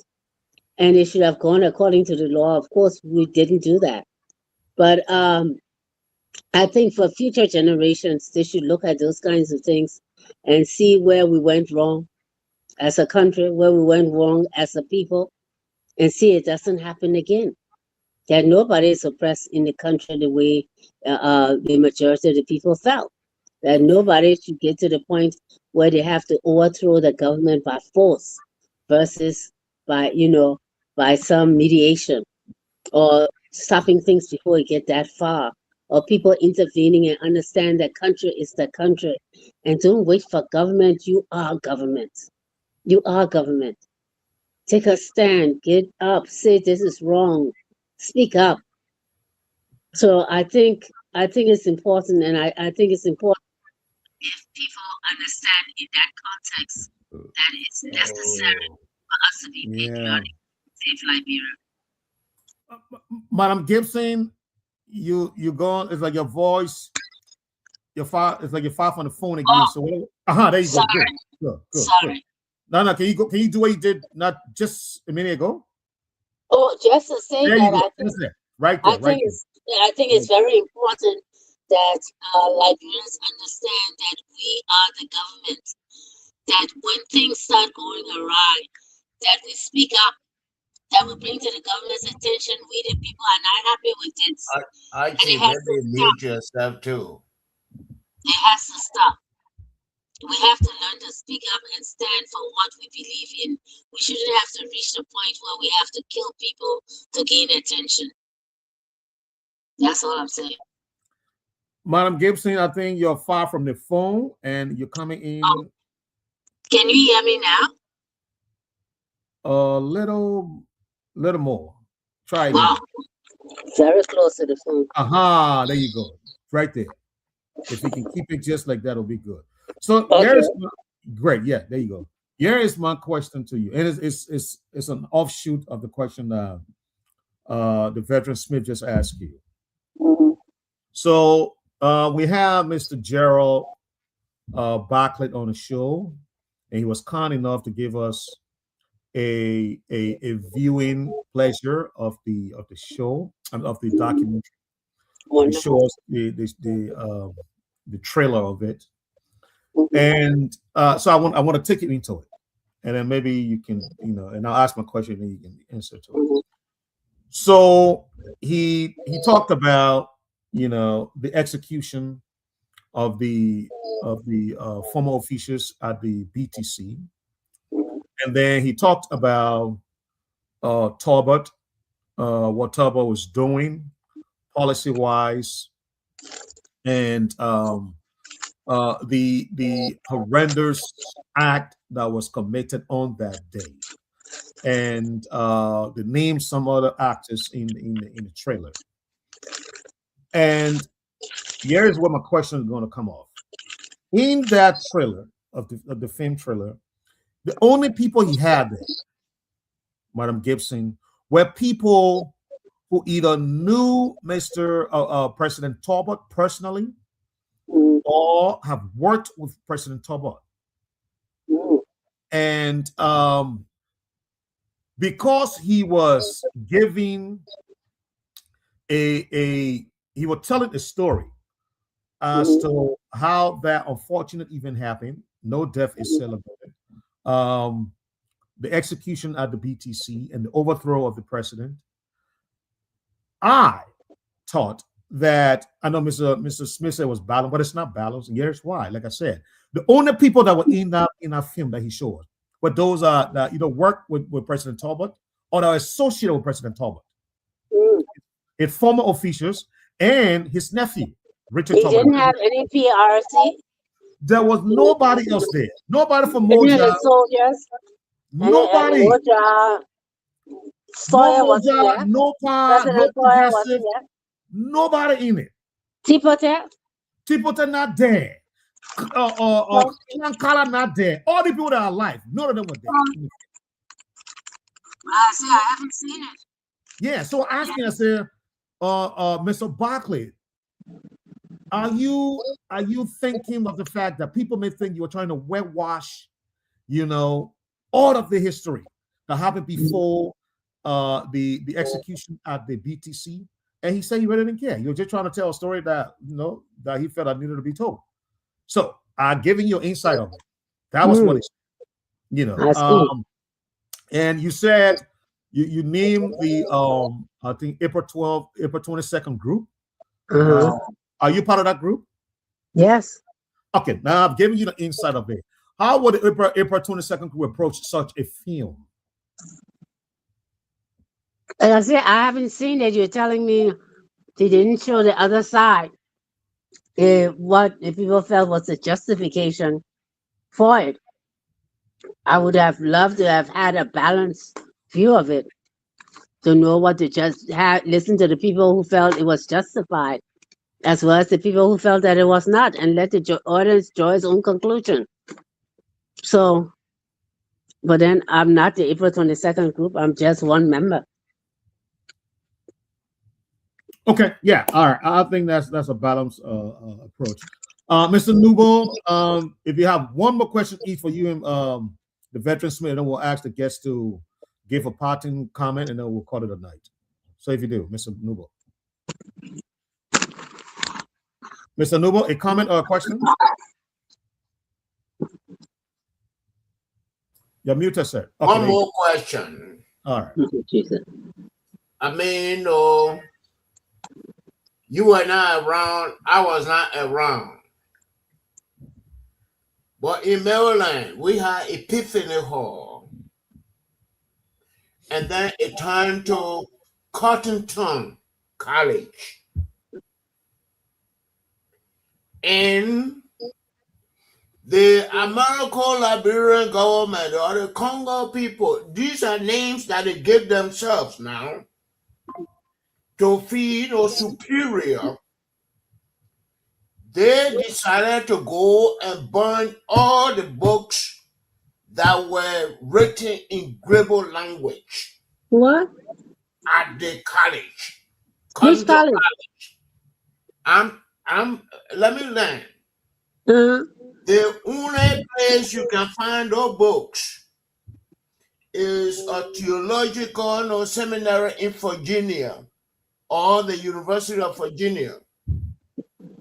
Because people like Arthur Barkley, they went, they burned all the Grebo books that were there.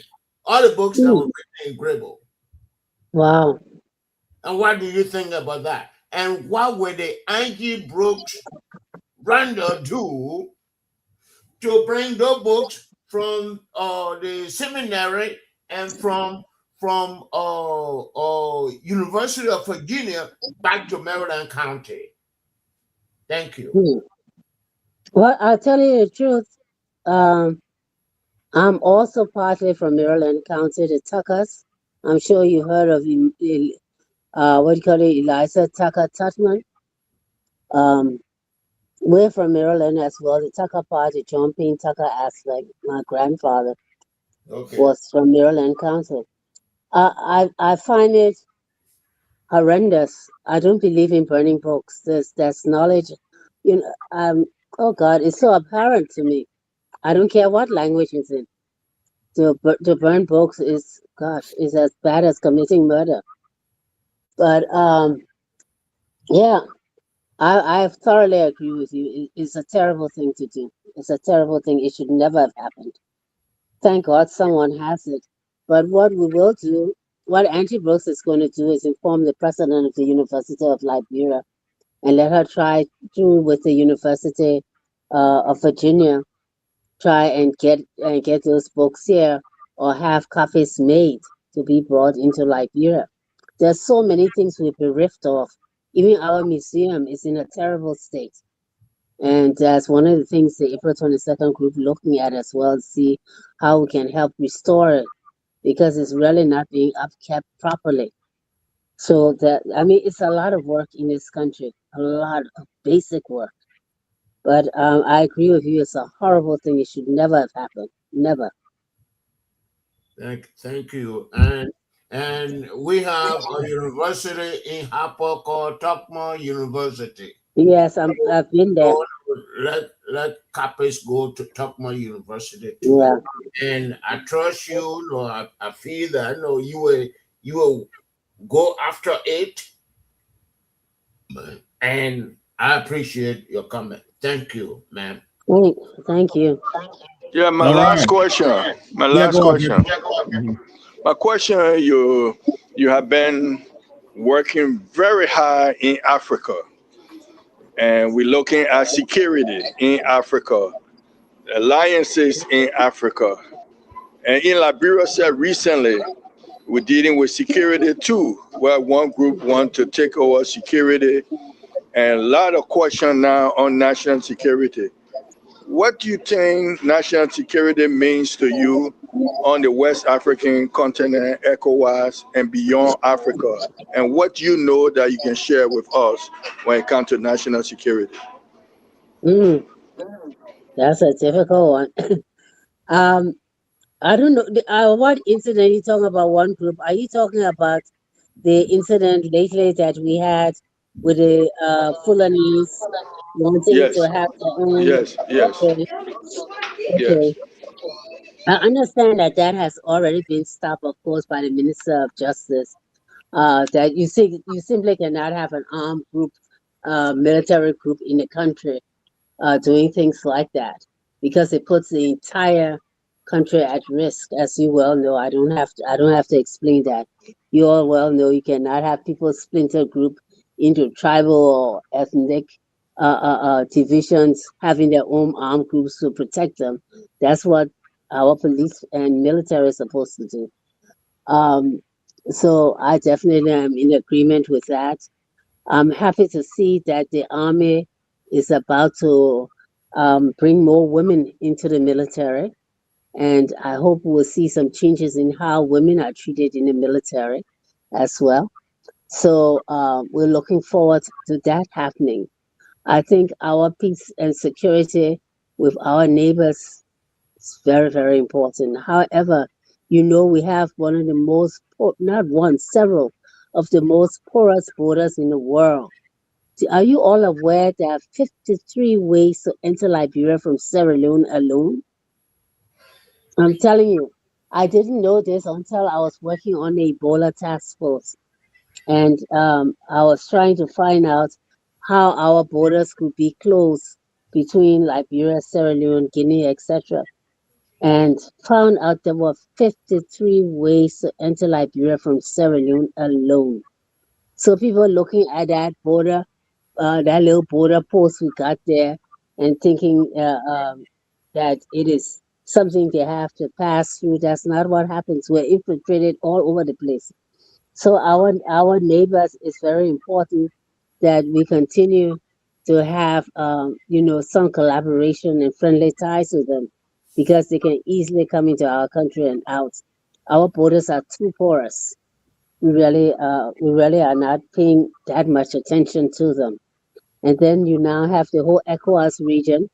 You surely know about the situation with the Sahel, the Burkina Faso, Niger, and Mali, and that they have left ECOWAS as a result of their declaration of what they call re-independence, and feel a need to get completely out of the colonial's hands and run their own countries to the point that they're changing their currency and they have their own banking system and they're making sure that they themselves are controlling their wealth, their resources.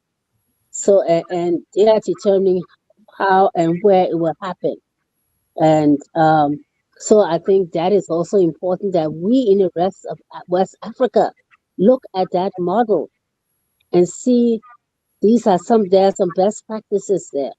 They may not be the way we want to go in how they did it, but the point is in what they're achieving is necessary for us to achieve. Our resources have to be in our hands, my people. We can no longer be going these concessions. Concessions not going to work for us. We have to be equal partners. There has to be a difference in how we go about in the future, what laws we set up, how we're going to engage investors, etc., for Liberia to change. Thank you. Thank you, Madam Gibson, and we really appreciate you spending this much time with us. It has been nothing but an excellent conversation with you. Thank you. I think we should have a round 2 of this. What do you think? Oh no! You believe it? You gotta go to bed. I'm sure. So, Okay. so maybe you should need to come back. Yes. Okay. Then what about to suggest? Can we get you on Friday, maybe? Let us do a closing and tell us when she will be ready to come back. That's true. I don't know when that will be. What? No. But in my closing, first of all, I really want to tell you I appreciate you all giving me this platform and the opportunity to interact with you all on this and to at least shed some light on women, because we hardly get the chance for people to know what women did in Liberia, have done in Liberia, our achievements, and how it's important that we get in positions of leadership and that we get into positions where we make policy. I'm very happy, I must say this, and I have to applaud President Boycott because of the last 3 presidents, including Ellen Johnson Sirleaf. He has the most number of women in our in cabinet. Are you all aware of that? That we are nearly at I think we're past the 30% quota that we've been asking. He has 7 women in his cabinet who are women. 7 of his cabinet members are women. And we didn't have that in Johnson Sirleaf, and we didn't have that in President Weah.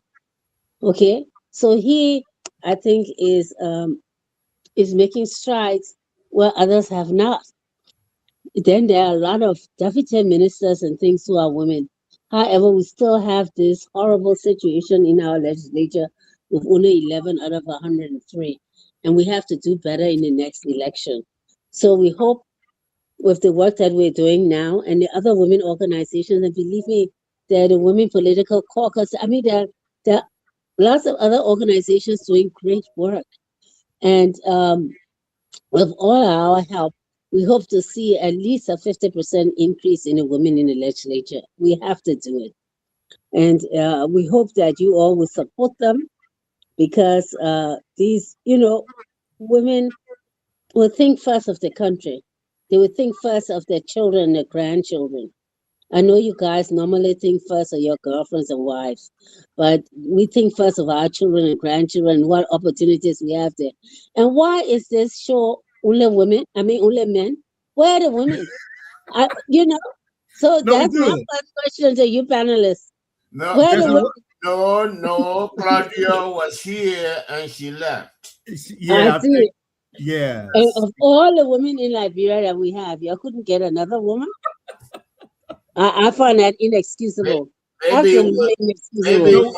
Maybe we'll get you. Okay, listen. In a way, I'm listening. That's a good question. Good question to us then. Crossfire then. This is a good session to crossfire us. What we did right and what we did wrong. That was the first thing in my life was journalism.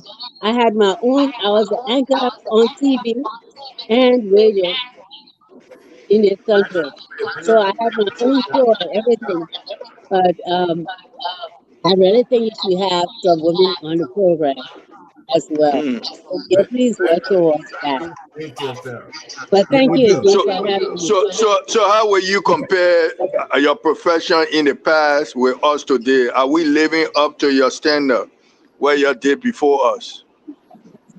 Not really.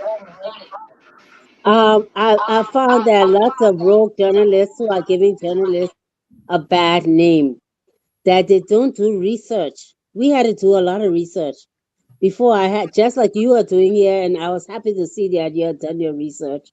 But you know, we used to go and we didn't have things like online and all of that, but we used to have to find out about the person we're bringing on, what the errors were, etc. When we wrote stories or had, well, I didn't used to write stories. I used to have my stories on TV, and I had to research each thing before I brought it on, what the person's position was, etc. I'm not finding that consistently in a journalist today, even though we have a school of journalism, which we didn't have when I was there, when I was at LU. So I hope that you all can let them understand ethics in journalism. That's another problem I think we have, you know. So, but again, thank you all for having me on. It was a pleasure to be here and for giving me the opportunity to at least explain some of these issues that women face. Thank you. Thank you so much, Madam Gibson. And please do not make this place it's just pop in, pop out.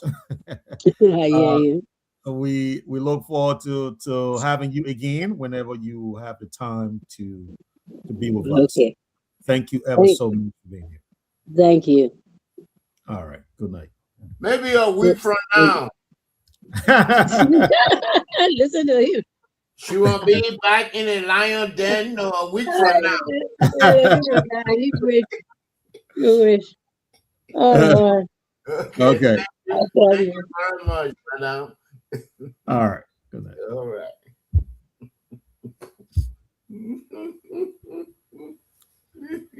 All right, guys. A quick one. A very, very quick one. Let's rate the whole show. What is Facebook lane now? After we about to close, either 2 minutes we'll have. No, I mean, no, the link will be there. Yeah. I think Sickle shared a link. I gotta look in the chat. I don't think so. Hold on, let me see. Sickle, I mean, I don't know. It looked like they can be sleeping. Sickle and Alex, they can be sleeping.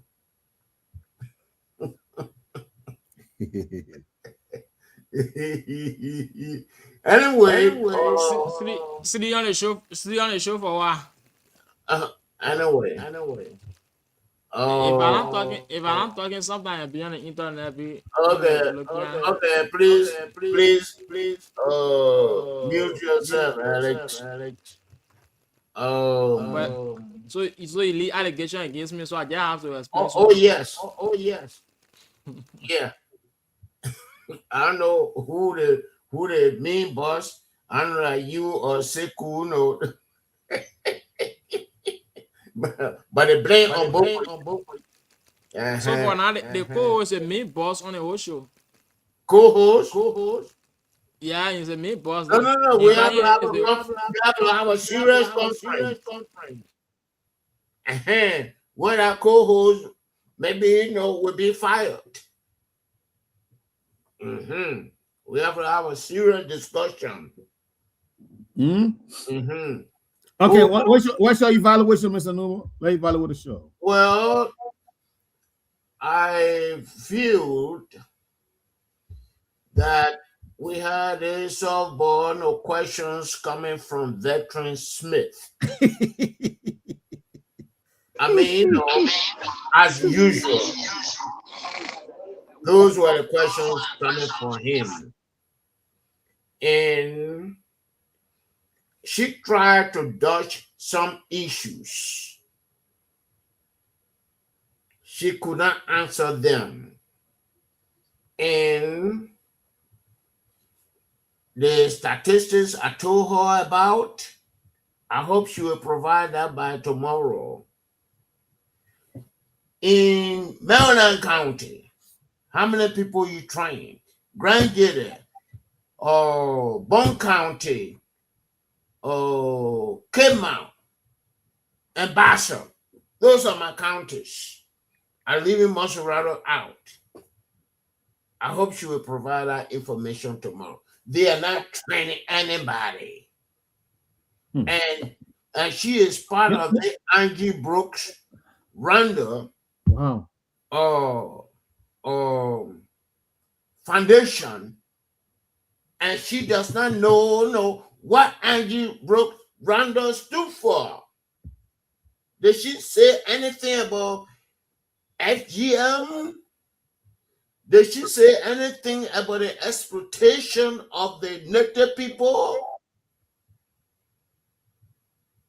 So no, I think she need to get ready in a week from now and reappear with some documentation.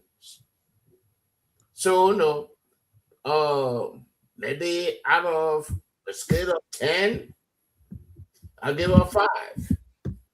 Okay. All right. That was your assessment of her, performance here tonight. Mr. Fred Veteran Smith. You ran away.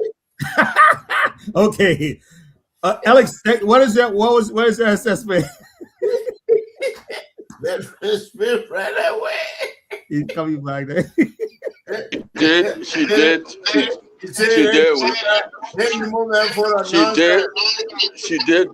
well. 90%. I would say running up to 100 with the challenges that women go through and girls go through. She performed well.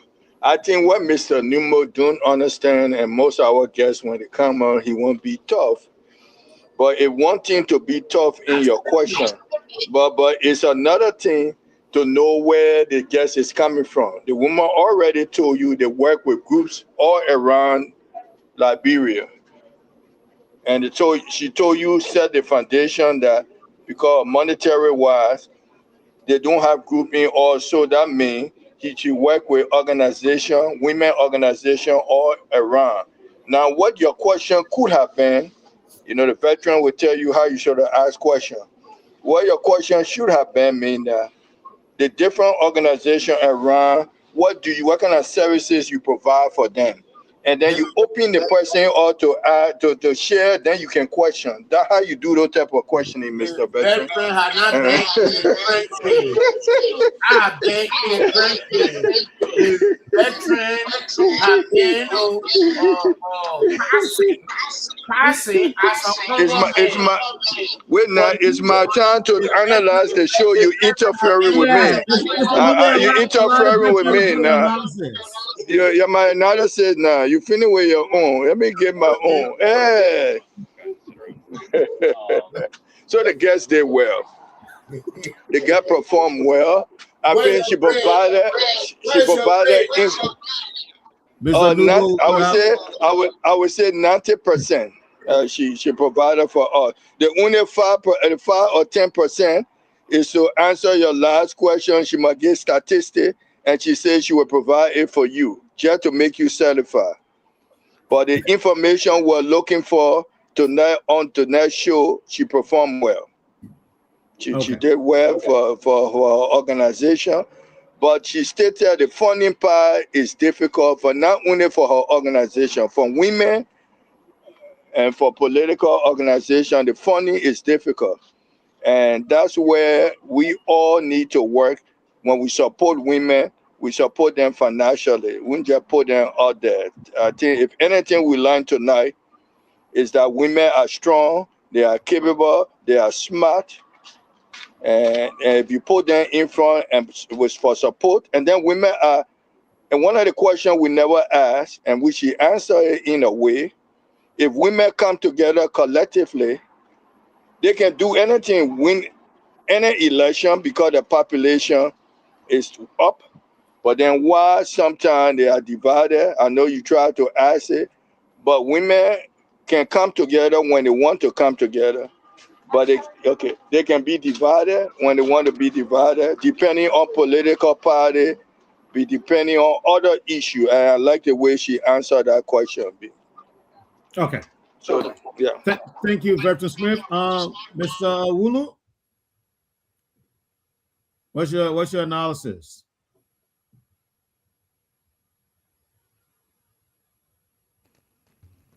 Yeah, so I much appreciate her. Actually, she did well, but we Okay, look forward to see how they can implement all of these things she's saying, because my idea is like, bro, when they come out and say something and later on forget about it. Yeah, but actually, I should appreciate her, she did well on the show. Already. That is from our producer, Mr. Alex Wulu. Here is my assessment. There were areas that she really. Alex. Okay. Oh, thank you. Thank you. So there were areas that I think she came across very informative, and also there were areas I think that she held back purposely, and there were areas I think she was very upfront where she said, "I don't have the information," and that was good, But what really struck me is the fact that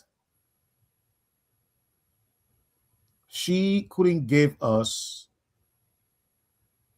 at least a little bit of data on the groups that she worked with across the country and where the groups are. I mean, it's another thing to say, oh, we work across the country, with women groups. But it's another thing to say, yes, in Montserrat alone, we have worked with child nutrition care, mother for babies, women for planting, give us something.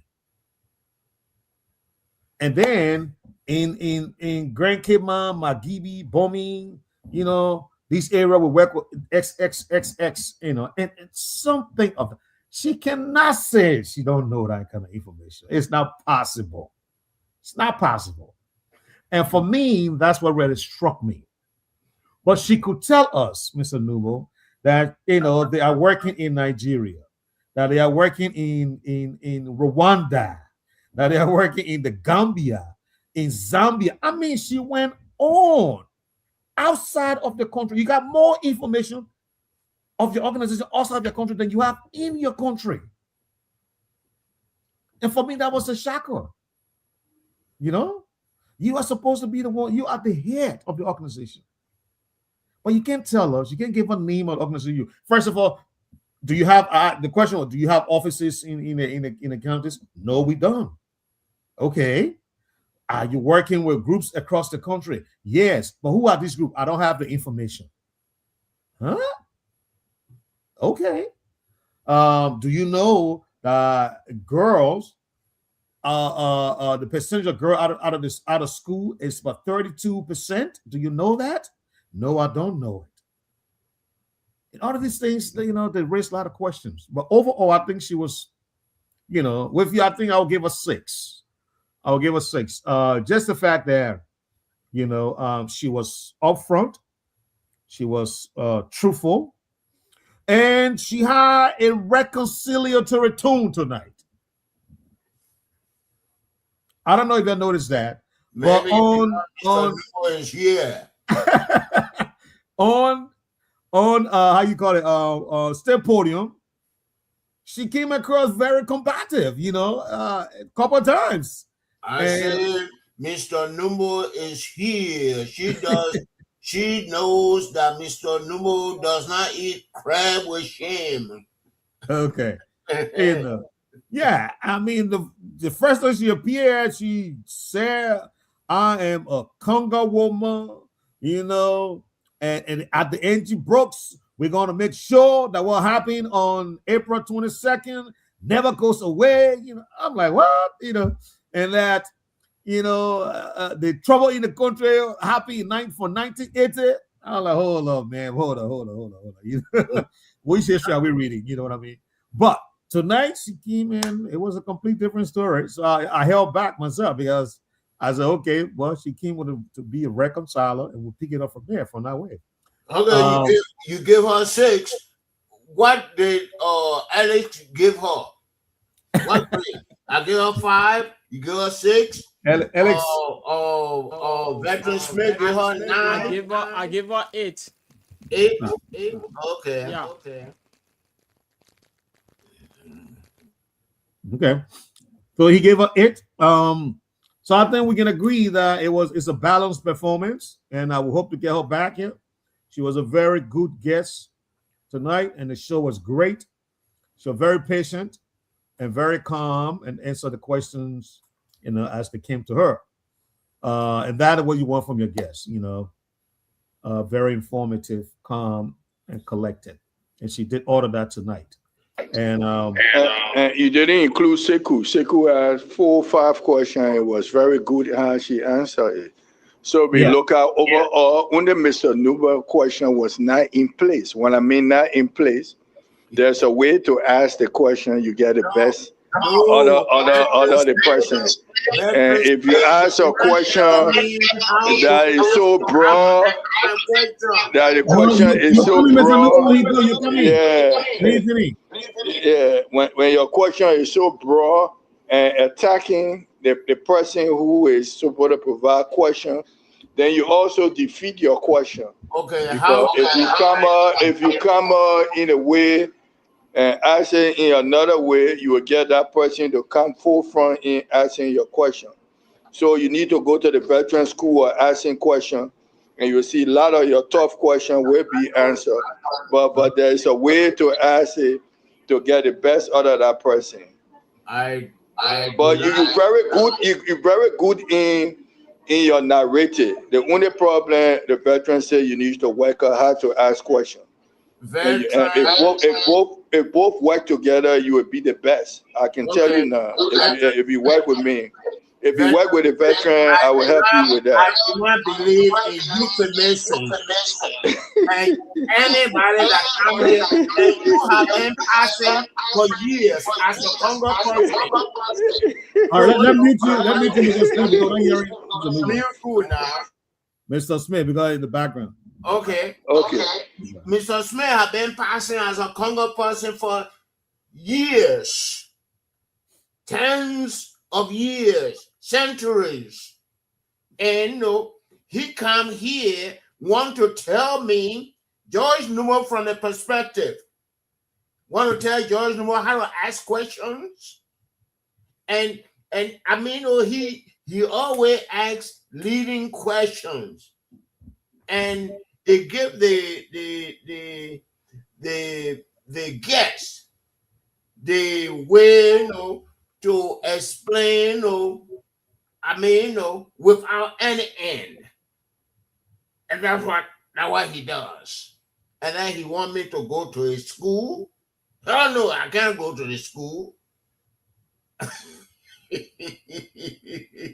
I can't go to his school. I mean, the lady did well, but she did not answer the questions. And Veteran Smith feel that the lady answered all the questions. And even Alex feel that the lady answered most of the questions. Even with their grades, the lady score is 70%. 70%. On the average? She I mean, that C grade or well-known lady like her, and she was talking about Ellen internationally, but not Ellen on the ground. How we see Ellen Johnson Sirleaf on the ground. Ellen Johnson Sirleaf screwed the whole thing. She was to start Liberia on the new page. They came out with the crap they call GMAP. That was they pay millions of dollars to expatriates. They were to establish a Roma For every government entity, what do we have? 0. And we're at GAC, World Bank, African Development Bank. They say the only successful GMA program was GAC. And what we established at GAC, that's what they stay going with. Even direct deposit, government entities. We established. You working Ellen Johnson government. But you just narrating your role in Ellen Johnson government. That's not helping the discussion. You work in her government. You work in her government. And you didn't do justice by questioning her. Now you order her government, you won't question her. No. You when you are work there making the money, you also to question her. Why you didn't question her? You do not know why you're talking about. But then that do a show where the veteran will ask you question on your role under Ellen Johnson government. Why you don't let me ask you? No, please. Let's do a show under you, George Momo. Let's do a show. Please stop. Let me do a show on you. Your role you play in Ellen and Brian government. Let's do a show. Let's do a show. What show now? On you. Ask you question the role you play. You always talk about perspective. Let's do a role where you play in the government. Tomorrow. No, not tomorrow. Tomorrow we having a guest on what the man is the one who the Supreme Court. The Supreme Court. We're playing you and myself. That cartoon generation you are doing in Liberia and you are still doing. You commencing this and that, and this and that. Tomorrow, what kind of cold water they can give you. Tomorrow we have Prophet Key. We'll be dealing with Prophet Key tomorrow. And we'll have someone who will bring all the information why he think we did wrong to Prophet Key. So tomorrow you will be happy. So pull your Kool-Aid and whatever you drink, you will be happy tomorrow. Why? Because you support Prophet Key and you're somebody there to bring some legal backing. You'll be happy tomorrow. I feel that I am crooked. He wrong. I should have taken him to civil law court. So let's wait tomorrow. You are actually all over the place. So that way tomorrow and hear what the guy will say. Here's my question. Working a Waffle House. Here's my question. Here's my question to you, Veteran Smith. Yeah. Our guest tomorrow, is he a lawyer? Yeah, he's a lawyer. Yes. Okay, so don't worry. People have different capacity when they're a lawyer. That's why we started this morning. That lawyer involved in different professions, but they have law as a guardian of what they do, and they understand when other people make mistakes and other things. So he been following Liberia legal system and other things. So he very good. He's from the diaspora. Oh, he's from the diaspora. He would be called. Yeah, he would be called in. Okay, has he worked in Liberia before? The name is not the name. He has worked in Liberia, but I don't know. But he has spent more time. We go back and forth to Liberia, back and forth. He come, so he understands. He has gone more to Liberia than myself, the veteran. Okay, so you understand the jurisprudence. Okay, good. Yeah, he understands. In fact, I was surprised. I was surprised the guy was telling me about what the law name, man, that protect journalists. What the name of the guy? The Kamara. Yeah, he said there's something in that law that could have helped the Supreme Court, but they kick it away. And so when they kick that away, they can't use Kamara law when they have kicked it away. Yeah, so he come here, he has some to bring all these different sections of law and all the things, what he think the Supreme Court made a mistake when that law is no longer in existence. If it were in existence, it would be correct. So when I heard that, I said one person would be happy would be Mr. Numo. So let me for my first time, let me make him happy with Prophet Key. I won't be happy. I want you to get Anthony Jensen. Yeah, we're gonna get Anthony Jensen tomorrow. Also on the tomorrow. That's why I'll ask him the question, what are the guys a lawyer? Because then it will make sense to have Anthony Jensen tomorrow. Would be the pool platoon, and they would be there. So finally, you agree you will be the platoon now. In other cases,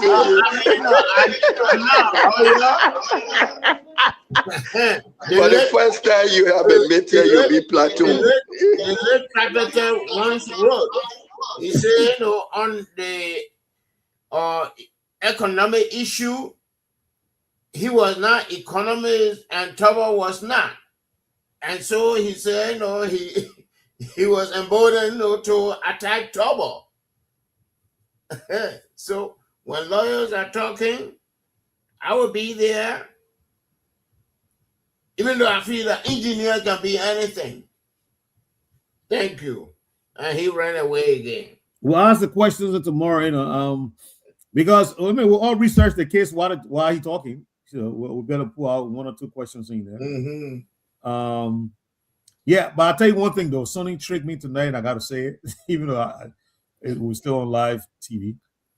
I thought we were running out of time, but we'll have more time. Yeah, we have more time because of the when she left, that's when I look at the time and said, oh, but man, we still got about 40 minutes left. Mm-hmm. Yeah. She could have been over for that 40 minutes, I don't think she will. I don't think she was able to do that because more firepower is going to be coming. No, because it was getting interesting as we got the question that was ready. But anyway, I'll tell you one thing. I didn't go after I called my name. I got a perspective. She recognized you. But Mr. Numo, what I like about her, more fire going to be coming, but what I like about her, if you ask a question and she know that she don't have full control, or she don't know about it, she will just tell you the clear thing that, no, I don't know about this, I don't have idea, and then she move on. So I don't think it's going to be hard for her. But a lot of people, they want, because they are in a position, so they want to explain. That will bring more fire. But something you don't know, or the other person simple, now, no, I don't have idea on this. And you move on. Alex, yeah. You are a young guy. These were the people who were passing around. Oh, I'm Congo, I'm Americo-Liberian. And now they are running away from those labels. Now, country person give it to them. They give it to themselves because they felt that they were enjoying. But Mr. Numo, she gave background now. Who she related to now? No. That's how people that But she gave background. Who she related to traditionally. She gave background. So you can't just say she ran away. She gave background who she related to traditionally. She gave background. You might not agree with it. We do not have two computers in our history. But she said, tonight we have two computers. The only computer we have is the one who had started pointing a pistol. Say, if you don't make your mark on a paper here, I will blow up your brains. And he reluctantly made his mark on the paper. And that was the first armed robbery we had in what we call Republic of Liberia now.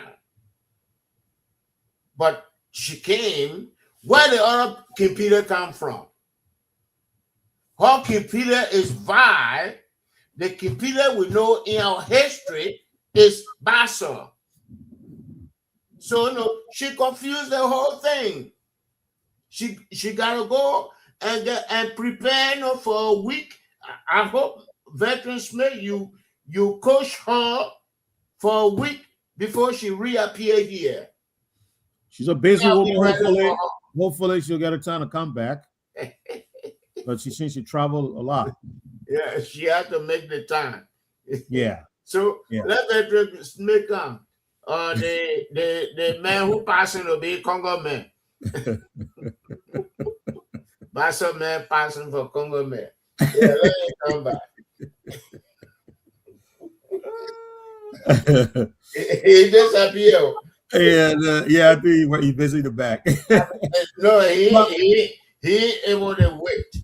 Let me say this. Yeah, I'll just bring a news just now. The only thing I wanted to add to you.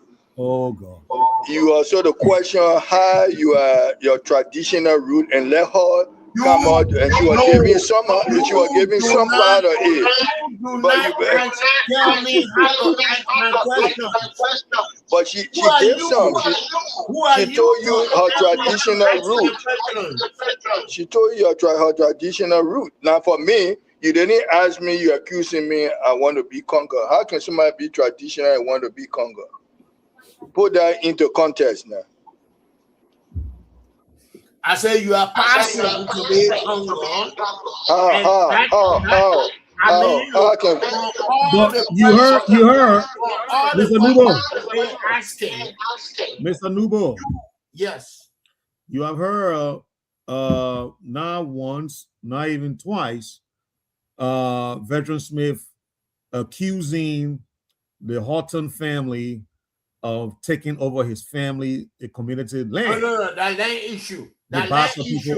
That one, that land issue, Mr. Referendum with the whole thing, that's why he bringing that issue. He can't bring that issue in our debate. You friendly with the whole thing, take the fifth. You friendly with the whole thing. Yeah, yes, you can't bring that in our debate. Yeah, you can't bring it. Reference is not correct. Yeah. It's not correct. He cares less about the land issue. What he cares more about is to be considered as a Congo person or American Liberian. Yeah, that's why he loves. Who now? Veteran Smith. Oh, okay. That's why I'm saying, I keep on saying he's passing for years. He has been passing as a Congo man or American Liberian. Yes. Okay. And now he No, but the veteran got Congo blood in him. His mother is Congo. Okay. Mother is Congo. Yeah, whatever. Father he has been passing. I know he has been passing. So I mean, when we on this show here, we discussing, I look up people, even though I joke you and Amos right, I say your sister, crown people, but that's not a fact. Now, Veteran Smith will bring, let's say we'll bring 100 Congo people here on the show here. He will be on their side. He will not say anything progressive. No, but you see, I like the way one episode of the show tonight. I really want to even assess again. I like the way the guests, responded to the Gerald Barkley documentary. Right. That was excellent. You know what I mean? She took a very proactive, progressive approach. Right. I mean, it don't matter where you stand. Gerald cannot make a show, a documentary like that, and think it's going to be well received. It can't. I mean, the whole thing is one-sided. Not even one progressive in anything. But Archie, when the man appear on the show here, who are promoting the man? Even tonight, who are promoting him? And a Veteran Smith? Oh, yeah. Veteran Smith is the balance. And I think I disagree with that. Oh, yeah. I've been telling you from day one. I disagree with Gerald on the balance of the document. No, but two things went on. Y'all got to put it in perspective. whether you agree why I asked that question or not, the film will be shown in Liberia. Mm-hmm. And I like what she said, but I 100%, if I had gone with a follow-up question, I would have asked. Because for a filmmaker to come with that type of perspective, and she's not aware that a film is coming up in Liberia, especially it will portray all of the things that happen from the coup and surrounding Toba death and other things, and she will not know that this person is coming up with a documentary. So for a veteran asking that question, in my mind, I thought she had some knowledge. Maybe if not all the finishing project, because I was in the film no more, Mr. Numo, you haven't been in the film. So I understand how the finished product of a film, you just don't know how it will come up, but you know you in the film. Coming, what the film is, so you can take your research to see the veteran. The one fat girl with Monique. And the guy coming to Africa, you will see the. Yeah, I was there. I was a fat girl. I was the tested driver. I was the tested driver in the film. I cannot even act like the test driver of you. But Fred does not understand this whole thing here. The woman said that no. He asked several questions. What about that person? What about that person? When they interview people like Timothée, we know yet. When Barkley was here, Barkley was going to ask that question.